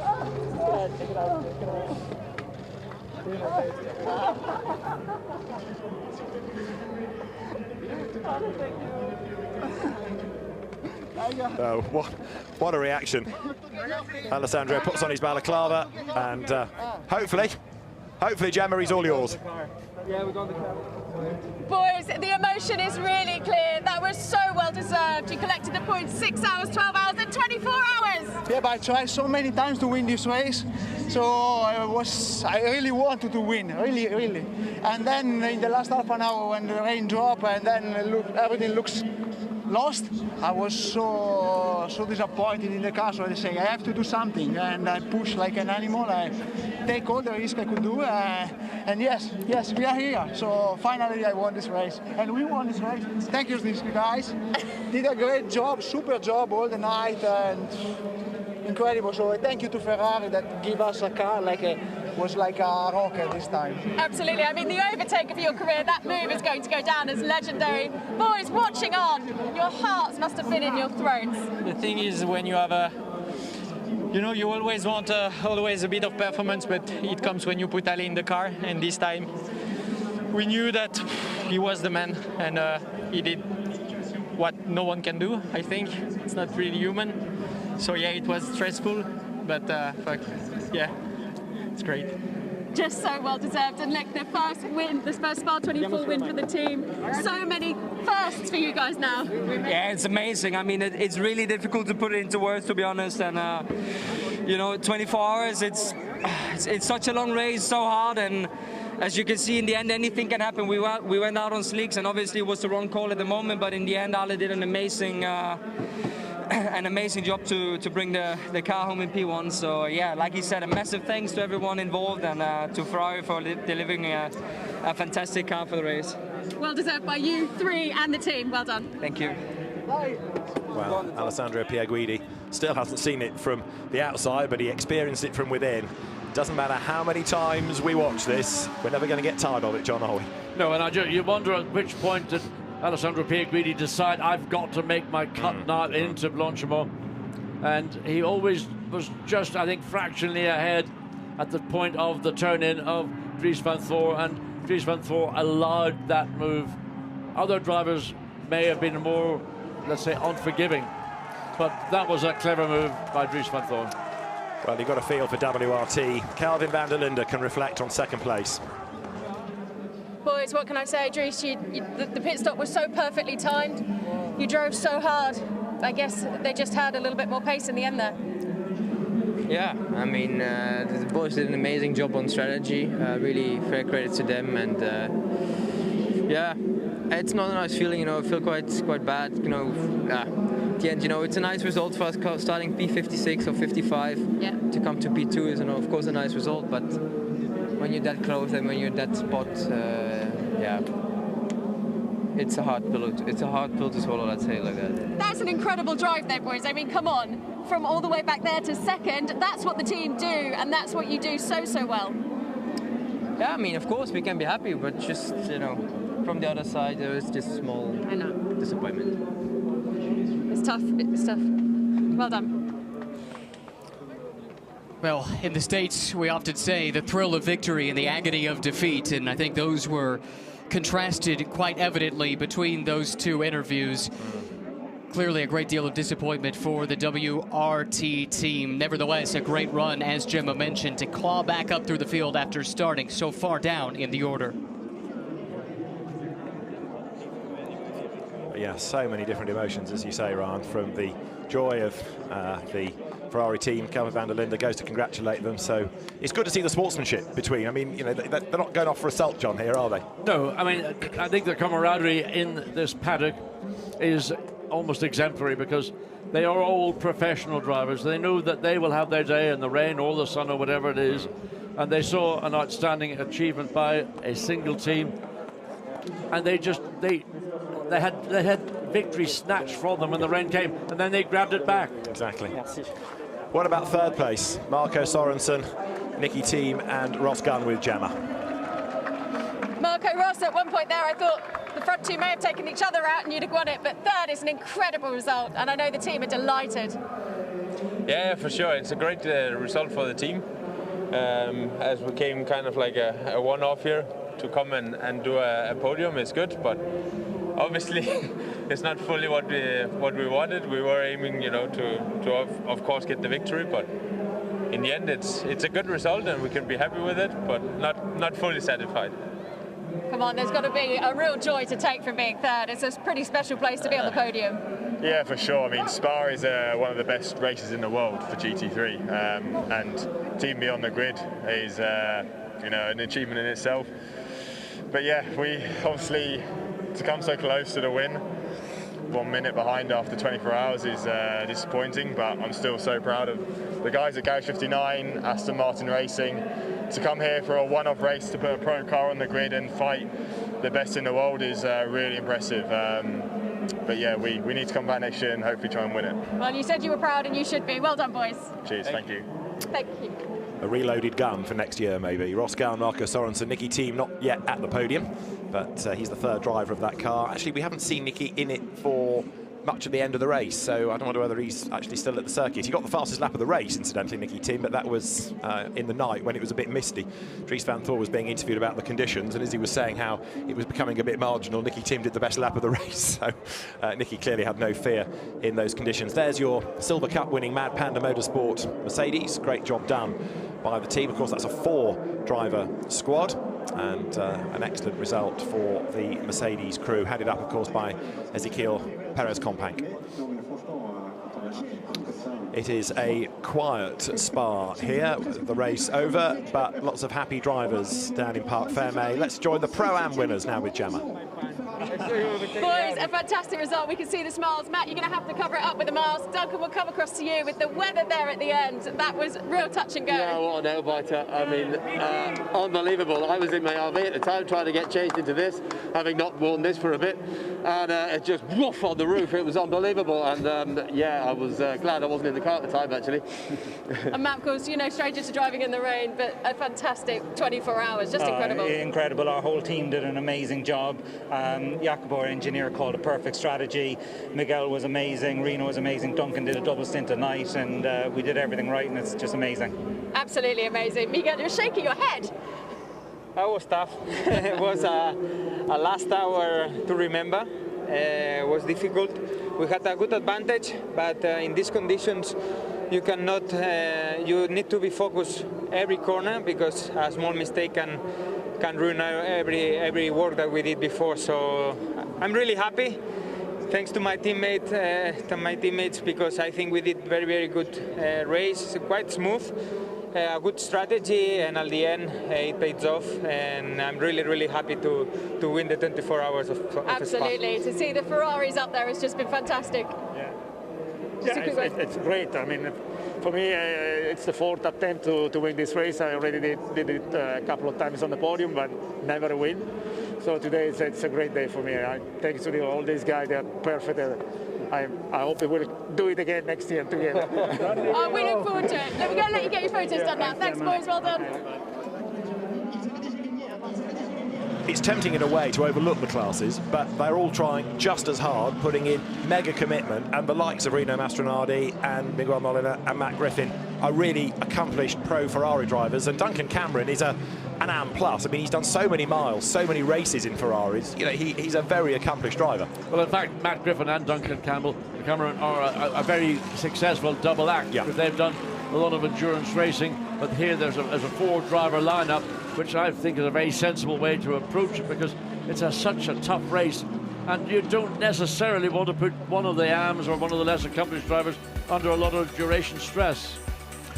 Let's have a look at the provisional results then of the Total Energies 24 Hours of Spa for 2021. Comme Ledegaard, Nicholas Nielsen, and that man, Alessandro Pierguidi, win from Dries Van Thor, Kelvin van der Linde and Charles Weerts. The gap 3.978 seconds ahead of Nicky Tim, Ross Gunn and Marco Sorensen third. Fourth, Nico Müller, Robin Frins and Dennis Lind, ahead of Maxime Martin, Nick Tandy and kind of part-timer Lawrence Van Thor that had to sit out today after his paddock accident in the night. Marcus Winkelhock, Patrick Niederhauser, Christopher Hauser taking 6th. Go down to 11th, you find the Silver Cup winner, Ezekiel Perez Companc, Ricardo Sanchez along with Rick Brukers and Patrick Kuyela. The winning Pro-Am car, 16th overall, Duncan Cameron, Rino Mastronardi, Matt Griffin and Miguel Molina. And 33rd, the winning AM, the Porsche of Peter de Curtens, Manuel Lapp, Dennis Bush and Marc Basseng, that had its own travails, but at least did enough, one hopes, in terms of the distance to be classified as a finisher. The Swiss Timing Service will double check that and confirm, and the drivers, as I say, from the podiums, plural, but different classes, will receive their trophies in a few minutes' time. The SRO officials down on the ground, rounding up the drivers. Of course, Ryan, the further you go down these results, the more hard luck stories you find, and you realise just which big names hit trouble, hit barriers, hit retirement. It started early, didn't it? Just 9 laps into the race and 4 from the Pro Cup class that we all thought might be contenders quite reasonably were taken out of the race at that stage, but wasn't meant to be for them. Better luck for others. And just another word for Jack Aitken, who may understandably not be tuned into this, but I'm sure everybody involved in the event wishes him well after that accident last night, which by all accounts was a biggie. So Jack, get well soon. So looking down at the F1 pits, it has been another intriguing race, and really, John, it saved the best till that last hour. Very much so. The excitement of the last 20 or so minutes that will be the memory. What took place in the remaining 23 hours and 40 minutes is almost irrelevant, because that was what the race was all about. The weather had a massive input. Look at the points. Look what's happened. Well, with winning at 24 hours, with being ahead at 12 and ahead at 6, Comme Ledegaard, Alessandro Pierguidi and Nicholas Nielsen now lead the Endurance Cup. 2 races to go, the next stop being Nürburgring. Charles Weerts, Dries Van Thor, Kelvin van der Linde second, and dropping away Jules Gounod, Raffaele Marciello and Danny Juncadella, plus Klaus Bachler, Matteo Caroli and Christian Engelhardt, because those last 2 crews both retired from the event, so they didn't get the points after 12 hours. It has been the absolutely perfect weekend, the ultimate Grand Slam for Iron Lynx and the drivers, Comme Ledegaard, Alessandro Pierguidi and Nicholas Nielsen, as they now make their way up to the podium. So you've got the different classes, drivers are plenty, masks on, still in this modern age. The Mad Panda head is there for, I suspect, Ezekiel Perez Companc to wear as he comes onto the podium. But there for 3rd place in the Pro Podium. The Aston Martin drivers, I think we're splitting them around different sides here so we can get all the drivers in the proximity, but very shortly. Vincent Franson, who is the Spa circuit commentator, will call them forward. Vincent Voss climbing up the stairs, I can see, and as soon as we are good to go, masks being given to drivers as well, we'll get the drivers there ready for the trophies. Mesdames et messieurs, on se retrouve sur le podium de ces Total So we are just about good to go, I think. Now, it might be even in reverse order of classes that we do the podiums this year. That's been known in the past, but we will await confirmation. As there, the Audi Sport WRT drivers so frustrated. The team so near and yet so far will have to stand on that second step of the Spa podium. We're ready for the podium then, and for third place overall, out come Nicky Team, Marco Sorensen and Ross Gunn for Aston Martin for Garage 59. For second place, it will be for Audi Sport Team WRT, Charles Witt, Calvin van der Linde, and the man that gave it his all in that last hour, Dries van Thor. A massive cheer goes up, and Dries van Thor so wishes that he had a slightly wider car and could have hung on. But what a reaction our race winners are going to get, because as the top step of the podium awaits, the winners of the Total Energies 24 Hours of Spa, Nicklas Nielsen, Côme Ledegaard and Alessandro Pierguidi.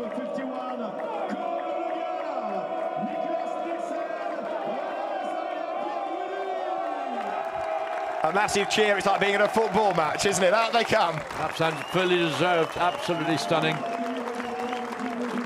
I mean, the one thing you do when an Italian team wins, there is unbridled joy. Yes. And that's what sport is. It's an emotion.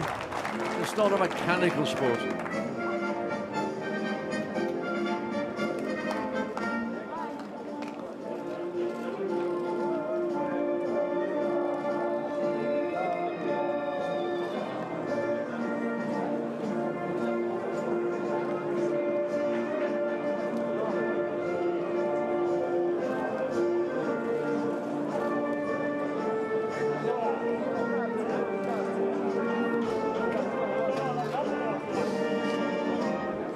Exactly.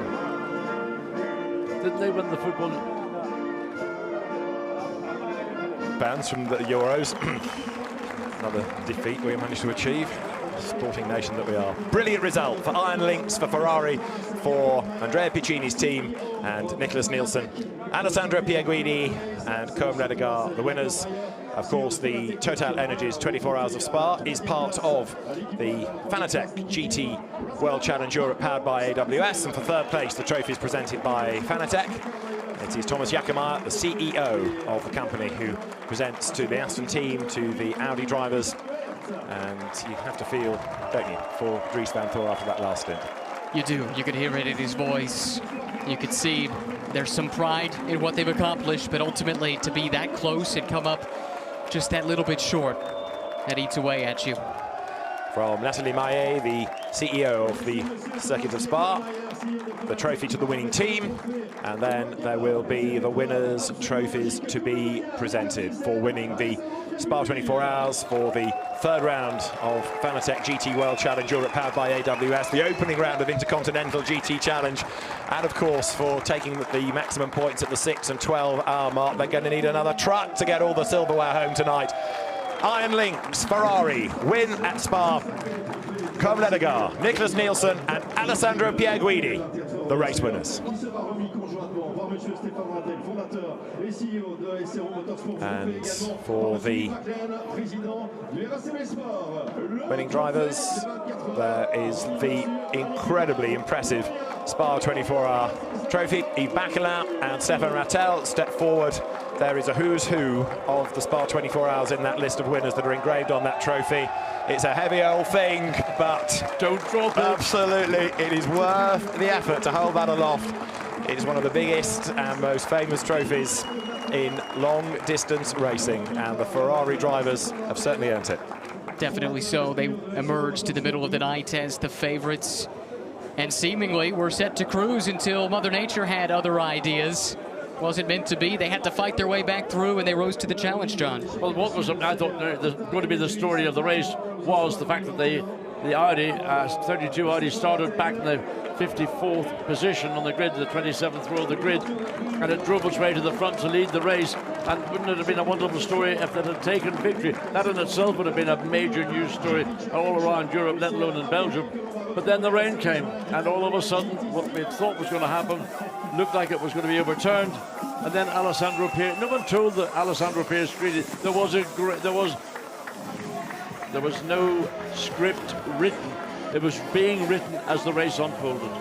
And it kept us guessing right to the very end, depending on whose weather app you believed, who you believed in terms of the right tyre choice. And as the champagne is sprayed on the podium, the overall top 3 teams reflect on what is always a tough race. It's made even tougher by the weather, and so disappointing for WRT, but a tremendous drive by our race winners, Alessandro Pierguidi and Nicholas Nielsen and Côme Ledegaard.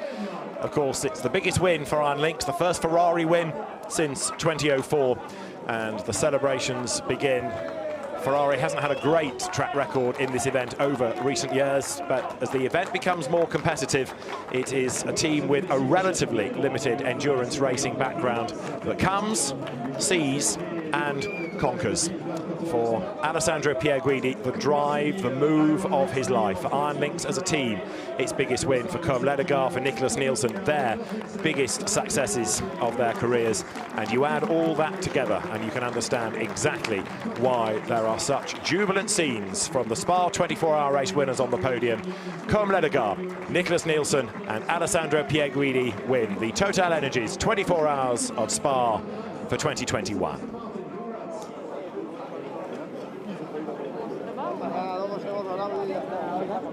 So the pro drivers will make their way off the podium and the Pro-Am drivers will be next. And in many ways, John, I suppose if you're on the podium as an Am in a Pro-Am car, it's almost a bigger achievement than for the pros. The pros get used to winning races or being on podiums, but for an Am in a 24-hour race, it's quite something, eh?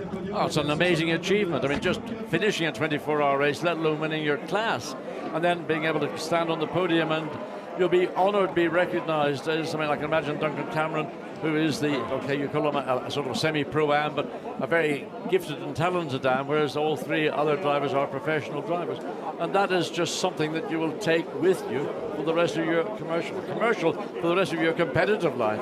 Exactly so. Well, we've got the Pro-Ams and the Silvers. I suspect our Am, Victor, will join the Pro-Ams on the same podium. This is how the Endurance Cup for the Silver drivers now looks. Just 5 points between Rolf Inijk and Ricardo Feller, Alex Fontana, and after their category win, Patrick Cuéllar, Ricardo Sanchez, Rick Brokers and Ezequiel Perez-Companc, although to be fair, Cuéllar, because he's driven different cars, is actually slightly in advance of his 3 co-drivers from this event.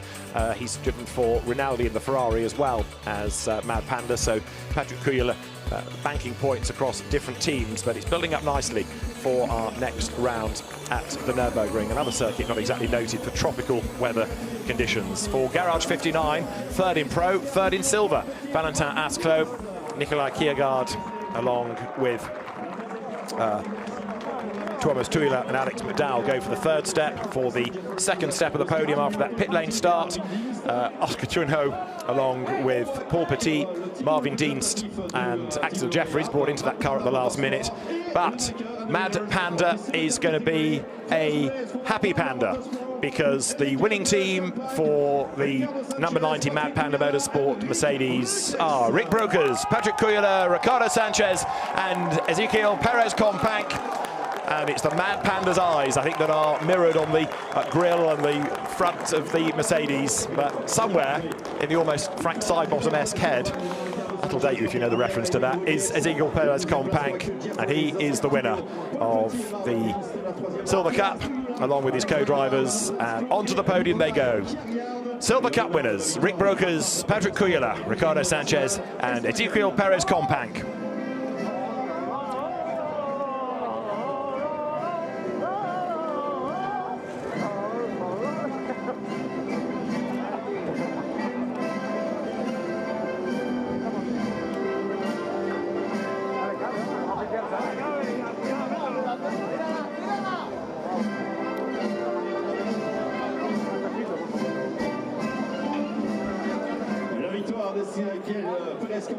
Fantastic result for Mad Panda Motorsport. Ezequiel Perez Companc, Ricardo Sanchez, Patrick Cuéllar and Rick Brokers win Silver Cup in the Total Energies 24 Hours of Spa. And so now the trophy is presented by Khalid Bohadra, the CEO of Rebellon Corporation, the official timing partner of Fanatec GT World Challenge Europe, powered by AWS. Trophies go then to Valentin Asclot, to Nicolas Hiergaard, to Alex McDowell and Thomas Tuila. Then at the far end of the podium to Axel Jeffries. How about that for being super sub, brought in at the 11th hour to join Oscar Chunko, Paul Petit and Marvin Deans. But Axel Jeffries has got to be pretty pleased with making the effort to come here. Not a bad day's work, was it? Great inspired choice to show up on race morning, even without a drive confirmed. Now, maybe it happened overnight, we don't know. But the point being, he did not have much time to prepare for this, gets dropped into this car and gets to stand on the podium at Spa. Absolutely. There, the winning team's trophy goes to Mad Panda Motorsport. And although the panda looks like it's been decapitated, it's going to be a happy panda nonetheless after that result, John. I think there'll be a very, very happy team indeed. And you know, Ezequiel Perez Companc is an entertaining personality. Yeah. And sometimes he's been a little bit over the top in his exuberance on the racetrack, but he's beginning to understand that you have to drive within your capacity to get results. We have seen him fighting for overall race wins, but perhaps now by just fighting for class wins, I say just advisedly, but this is a level that's perhaps suiting him more rather than trying to outdo the pros. I think so. I mean, everybody's got a level, and it's recognizing your level is very important. And if you want to go out and compete against the winners in the Ferrari on level terms, I think you're probably being a little bit as ambitious. So stick to the categories. Maybe in time there will be a situation where they will put Ezequiel into a full pro car. But at the minute, they're doing an excellent job. They've got a brand with Mad Panda, which is probably the most popular brand amongst all the fans around the world. Yeah, as soon as we can get fans back, I think the merchandising should take off. And yeah, panda costumes everywhere. So there the checks presented to the season-long entrance across Endurance and Sprint Cup, and also awards from Pirelli for the silvers and the Pro-Ams, and then the celebrations can get underway. Silver Cup winners for Mad Panda Motorsports, Ezequiel Perez Companc, Ricardo Sanchez, Patrick Cuéllar and Rick Brokers.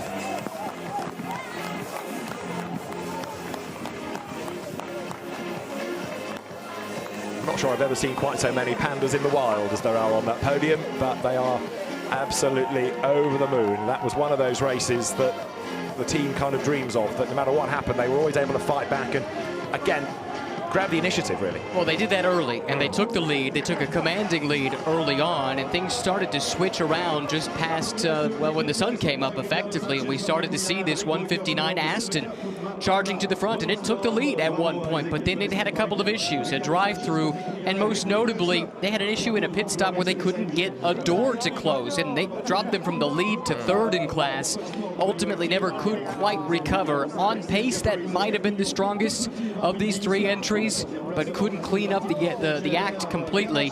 Meanwhile, Mad Panda didn't put a wheel wrong, and as a consequence, over 24 hours, that's very valuable, and you could see it by virtue of the check they were holding just a moment ago, just what kind of value that is. Yeah, the Mad Panda has earned more bamboo tonight for that, hasn't it? So a great job done. They pose for the photographs, and then the Silver Cup drivers will vacate the podium, and Pro-Am and Am winners combined. I suspect we will get all as one, and that should be our last podium ceremony. But after all the effort that goes into getting the team through the race, you can understand the teams wanting to maximise their moment on the podium, and it's a special feeling, John, I'm sure. Absolutely. I mean, particularly after an endurance event, the thing about 24-hour races is you only really begin to appreciate what it actually is all about at the point when you take the flag, whether you've won or you've just finished, and then to be on the podium is that sort of, it's the icing on the result that you've enjoyed. Let's hear from those very happy Mad Panda Motorsport drivers. Gemma is with them. 4 Mad Pandas who are all very, very happy pandas. Ezequiel, will come to you first. That's the result that you were hoping and praying for the whole time. Yeah, we worked really hard for this. I'm really proud of the drivers, of the team members, of everybody, you know, that supported us and made this a reality, because yeah, they did a fantastic job. I think nobody believed in us since we are a new team, you know, it's a second Spa, and to arrive here with the biggest silver grid, 17 cars, and to win it was simply fantastic. I want to say big thanks also to my family, my father, my mother, my brothers, everybody, because they support me from Argentina. And yeah, I know it's tough times with the pandemic, but yeah, I ask everybody to stay strong, you know, and have a smile on the face. Absolutely, as you will come across to you, Rick, quickly, because that was a race that at one point was touch and go, really close with you guys in the Aston. Yeah, I know, we were pushing all race, and it was not easy, but the most important thing is that the team made 0 mistakes. Every pit stop was absolutely perfect, and then the drivers just had to do their job, and I think we can be very happy with the result. Absolutely. I'm going to come to you in a moment, Patrick. We'll just come across this way. You know, there was so much happening in that race from the very first hour through to the end. I know, it's my 6th time in Spa, and I want to thank Ezekiel for opening the doors again in the second time with him, and we won it. We led the race for almost 24 hours. It's just amazing, ridiculous amazing. So thanks for Ezekiel, Matt Panda, Grupo In, and everyone that Thank you very much. Thank you. Patrick, just quickly, you brought it home. An incredible race. Yeah, first of all, thanks to the team. They did an amazing job. I'm very happy for them. They deserve it. Thank you very much. Well done, boys. Our winning Pro-Ams on the top step of the podium, Duncan Cameron, Matt Griffin, Miguel Molina and Rino Mastronardi, who take Pro-Am honours in the 2021 Total Energies 24 Hours of Spa for Ferrari, for AF Corsa, and there are winning AMs as out come Peter de Curtins, Dennis Busch, Manuel Lauck and Marc Basseng.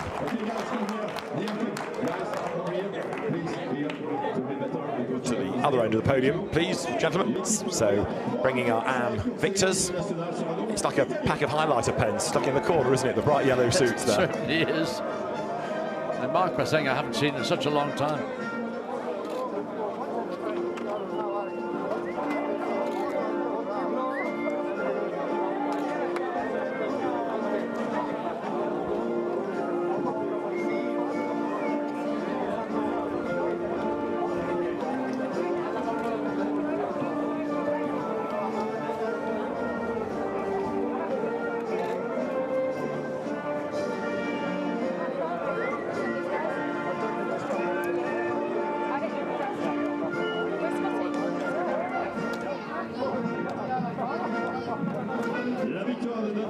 For AF Corsa, for Ferrari, the Italian national anthem plays for our Pro-Am winners, Duncan Cameron, Rino Mastronardi, Matt Griffin and Miguel Molina.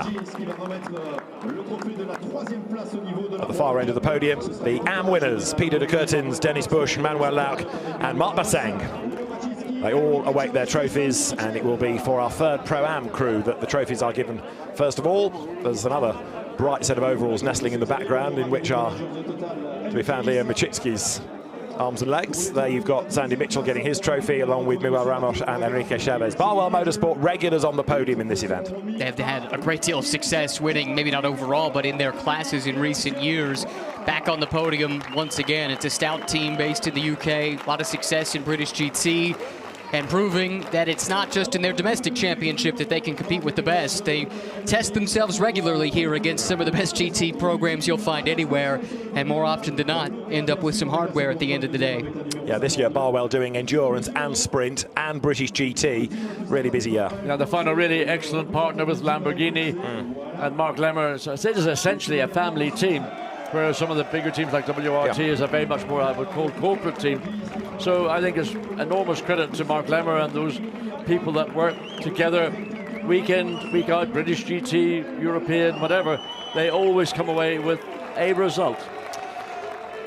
Trophies in the air. Pro-Am winners for 2021 at Spa, Duncan Cameron, Rino Mastronardi, Matt Griffin and Miguel Molina celebrate their win at the end of another outstanding drive, and the AM winners are also keen to get in on the act as they receive their trophies, so everybody has to wait just one more moment or two before the champagne is sprayed.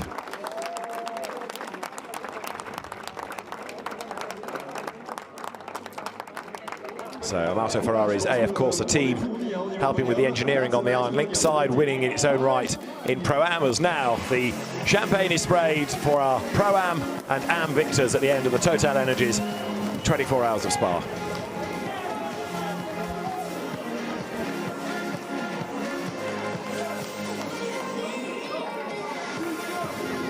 If they weren't wet enough with the rain, they are certainly wet enough now. We saw the umbrellas up, and I don't think that is for rain. The rain has slackened and ceased, it appears, since the conclusion of the race. Yeah, it's a savvy team member who brings the umbrella to the podium celebration. They've been there a few times before. Seasoned pros, aren't That's they? right. Yeah. The other thing you must remember to do on the podium with champagne is close your eyes. It stings. Let's catch up with our second place silver team right now from the TalkSport WRT squad. Boys, it was an incredible drive, really, to come in there and get the second and silver class. Oscar, we'll come to you first. Yeah, well, very happy with the result today. I really want to thank my team, my teammates. We all did an amazing job. For us, it was a tricky race because we started from the pit lane. We say in regards to our friend Berkay, who didn't manage to do the race, but yeah, we had Axel who helped us to be there on top today, and yeah, thanks to Marvin also that he did a mega last stint, and we managed to be on the podium today.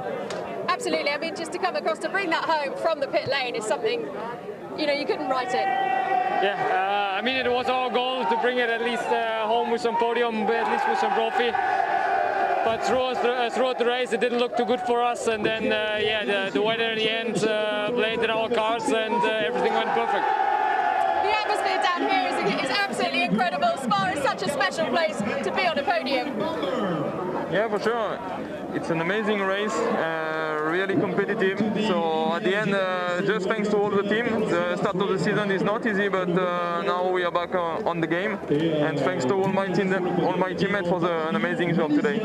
Absolutely, and just a final word. So we hear from all of you, as if the rain wasn't enough, there's champagne still being sprayed all over you. Yeah, look, obviously it's nice to celebrate in this way, but I think just overall, massive thanks from everyone at TalkSport and really Marvin. Marvin did an amazing job today, and a lot of this is credit to him. So yeah, just great to have a podium here. All four of you did an amazing job. Well done. Thank you. And there on the podium are winning Pro-Ams from the Intercontinental GT Challenge. They get their medals, echoing the Olympics, of course, that are happening at the moment. And so that is for the combination of Wolfgang Triller, who was also brought in at the last moment, Reid Harker and Will Bamber. And thinking about drivers parachuted in at the last moment, I couldn't help but notice that Axel Jeffries was wearing Berkay Besler's suit. Yes, so we talked about how last minute it was. He's been crammed into somebody else's race suit in order to go today. So yeah, he was here not planning on racing. I think that's pretty clear if he didn't bring the driving suit with him. Good fortune they're both roughly the same size. I wonder whose crash hat he wore. Did he wear his own? Did he bring his own? He may well have done so. It's never a big popular thing to wear another driver's race helmet. And we've also got the King's Cup, the Coupe de Roi, being presented as well, another regular feature of the 24 Hours of Spa, as the podiums cycle through. Yves Baquelin makes the presentation of the Coupe de Roi, and that is for the best placed manufacturer. That, I suspect, is going to go to Ferrari with a win in the Pro and Pro-Am, and a second and a fourth in Pro-Am as well. So Ferrari having had a very, very good weekend here in the 24 Hours.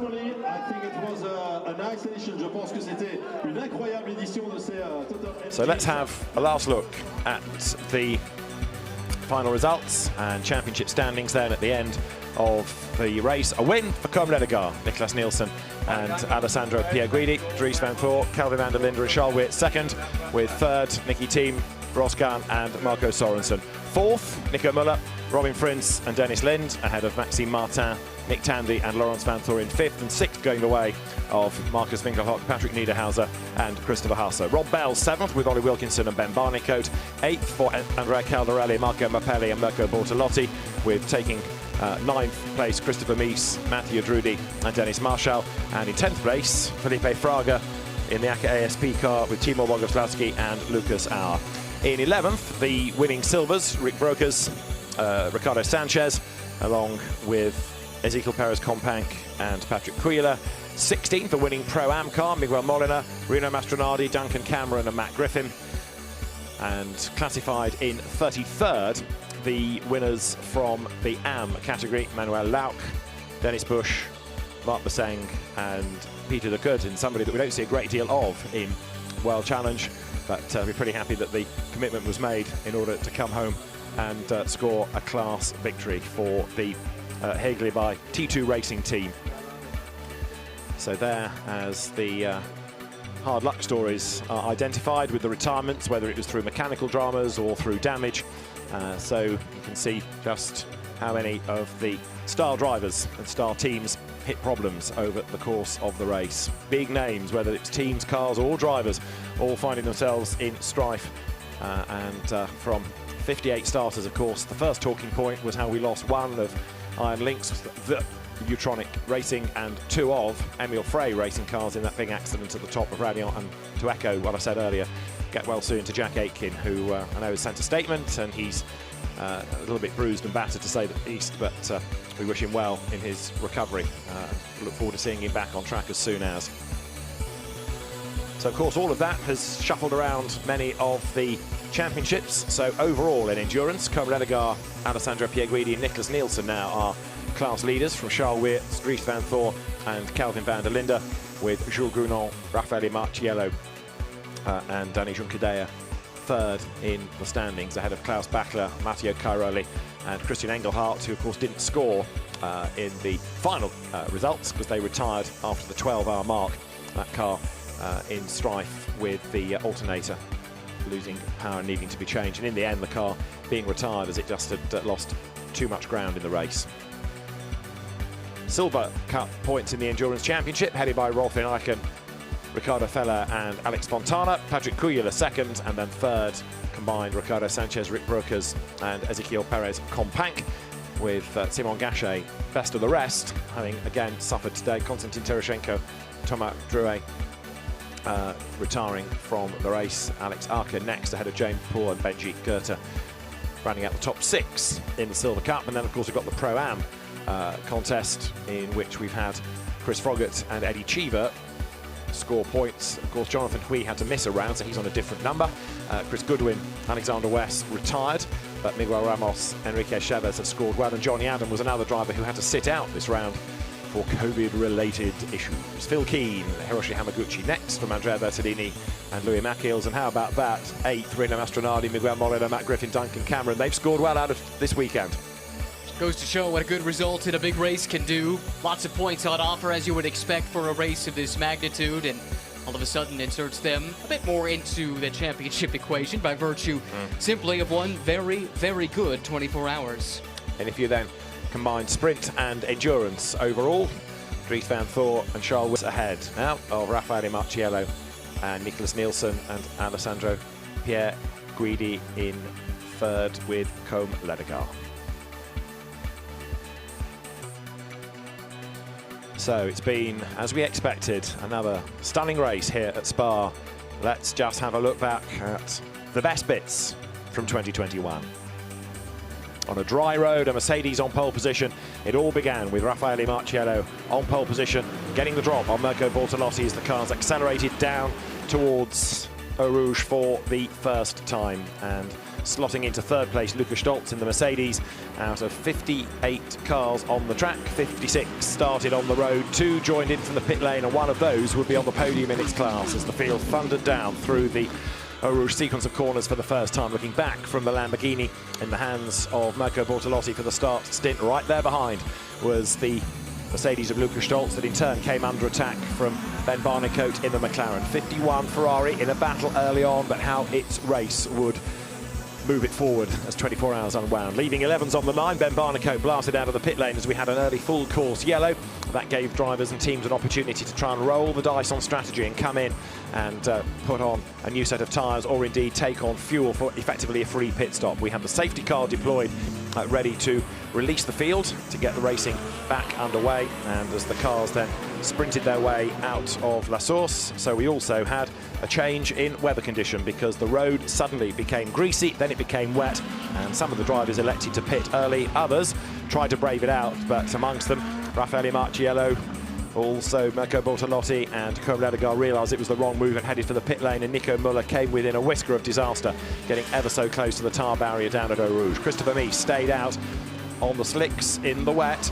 It didn't really work in terms of track position, but at least he saved time from the pits, and that car in the end got itself into the top 10, only losing out really late race as Nicky Thiem got a squeeze by Eddie Cheever, and that put him onto the lawn heading up towards Blanchimont. Track limits was a talking point all the way through the race as cars ran wide and trimmed the track limits more than once. We had Francesco Zolo as a spinner in his Ferrari, and that again brought out the full course yellow and then a safety car period as the field swung through La Source and plunged downhill on the next restart. But the track conditions were still being fickle. It was drying out a little bit though as the field cycled through the next stop, including 88. Into the pit lane came the AKA ASP Mercedes, and then Brendan Aribe and Rob Bell in the two McLarens got themselves together coming out of the chicane, and that delayed Rob Bell more than it did the American driver. Ollie Milroy took over the Inception Racing McLaren, and number 35 Valkenhorst BMW trying to find a way past out of La Source, but the McLaren quick in a straight line, and then it was 38 McLaren that came up alongside the BMW, out wide over the curb, but a bit of self-censorship meant that the McLaren backed off and slotted in behind. But even so, track limit offences were breached and a drive-through was served by number 38. We headed towards dusk, we headed towards the darkness as the lead battle picked up between Lamborghini 63 and Ferrari 51. There were good inter Nissan Ferrari fights lower down in the Pro-Am and Silver Cup entries, and then this little bit of contact at the rear of the Lamborghini, and swinging left and right went Alessandro Pierguidi. That was one of the better moves. Even better was to come. That put him into the lead of the race up at Les Combes. And as night time fell, we had that illuminated Formula One pit, the hot air balloon, giving that magical nighttime racing feel that only a 24-hour race can offer. Into the night, dramas at the bus stop as people ran out of road into the chicane, but survived the experience. Problems for number 35, suspension issues for the Valkenhorst BMW, and a bit of contact down at the La Source hairpin as the number 61 Earl Bamber Motorsport Porsche got involved. Others were exploring the limits in the darkness, spins coming through campus or indeed through the exit of Blanchimont. An overfilled Pro-Am Lamborghini deposited fuel in the pit lane, and that car would be in a different set of circumstances a few laps later. An electrical shortage putting it off the road when the lights failed. Mirko Bortolotti, Andrea Caldarelli's car losing places, losing the lights and losing orientation. Phil Keane, scary moment as the car suddenly switched itself off and into the gravel it went as a distraught Thomas Neubauer hopped out of 35 BMW to retire, and David Pittard had to park the sister car at almost the same time. The AM Porsches ran side by side as the 166 EBM car got the category lead. Gearbox failure put 188 Garage 59 Aston out of the race, and number 32 just held in the pits as that became more of a factor for the race lead. Number 3 Porsche made contact with 63 Lamborghini and was out of the race at the bottom of Eau Rouge as the Ferrari teams waited for their next activity, the next round of pit stops. The Mad Panda Mercedes tagged into a spin by 33 from Rinaldi Racing, but it would still come through to win its class. It was a rather grumpy Panda at that stage, but not half as disappointed as Jules Gounon, who with a broken damper was a retirement, and Clement Schmidt into the barriers in the repaired after a crash in qualifying Lamborghini. Though that was another full course yellow and safety car. This thankfully cleared itself, but it was the AM leader in strife, and then the car put itself into limp home mode. It lost the class lead there, looked to the white Porsche of Nicky Leutwiler, but he had a big crash at the top of Raidillon, and that put him out of the race.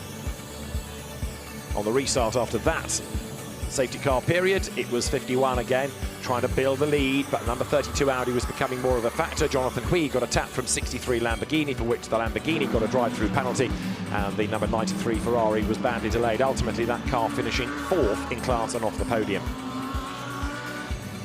But a good fight going on all the way through the order, whether it was classes or overall. Nico Müller moving himself up and past Nick Tandy. He was really frustrated with the relative lack of pace of the Porsche and time lost in the pits for the Silver Cup 159 Aston, which had a door that didn't want to close. The KCMG Porsche team went to work to try and clean the screen for Tandy, but again there was just nothing he could do heading up Raidillon onto the Kemmel Straight. When he did try and outbrake people into the chicane, he had to brake so late that he couldn't make the corner, and a penalty was discussed for that car. The leaders were nose to tail when Ferrari 51 came down the pit road. A lap later, number 32 made its pit stop, new set of tyres, and it was this real cat and mouse battle between the two. But it always seemed that the Ferrari was quicker in the pits, and that car making the opportunity to increase the advantage, even though it oh so nearly got its nose chopped off in traffic by the Ram Racing Mercedes. Kelvin van der Linde saw his chance, went round the outside but couldn't make the corner, had to give it up and hand the lead back to the Ferrari, rejoining so as to avoid a penalty, slotting in behind the Ferrari. Another mistake made as the track became greasy, but it was evident just how hard the Audi drivers were pushing. Then more strife for the FFF Racing team, the car coming to a halt in the pit lane, and wets when it was dry. That was an interesting move, we thought, but before the end of the lap we could see why, as there was mayhem down at the chicane. Cars slithered their way towards the pit lane, some with more damage than others, but ultimately it proved to be the right choice because the WRT Audi took over the lead, and there were some smug smiles in the Audi camp until off the road went number 33 Ben Jahaitis. That, plus also dramas down at the foot of Raidillon, meant that the full course yellow was needed, the safety car deployed, the field bunched up, and so Dries van Thor was being caught by Alessandro Pierguidi. The gap was coming down and down between the two of them, and it was this amazing move around the outside that gave Alessandro Pierguidi the race lead and victory for Alessandro Pierguidi, Nicholas Nielsen and Koen Ledegaard to come through victorious in the Total Energies 24 Hours of Spa at the end of another fantastic race. Joy unconfined in the Iron Links garage, and a great reception for the winning drivers who paddled their way up towards the checkered flag and to victory at the end of the race. It has been another outstanding chapter in the history of the Spa 24 Hours. Thanks for your company for the last few days. I'm sure many of you have been glued to the stream. From Gemma Scott and Ben Constantiouris in the pit lane, Bruce Jones and Charlie Ballard-Henderson, the night shift, from John Watson, Ryan Marine, and from me, David Addison. Thank you for your company, and we look forward to seeing you back here next year for another fantastic race. But for now, it's goodbye from Spa 24 Hours.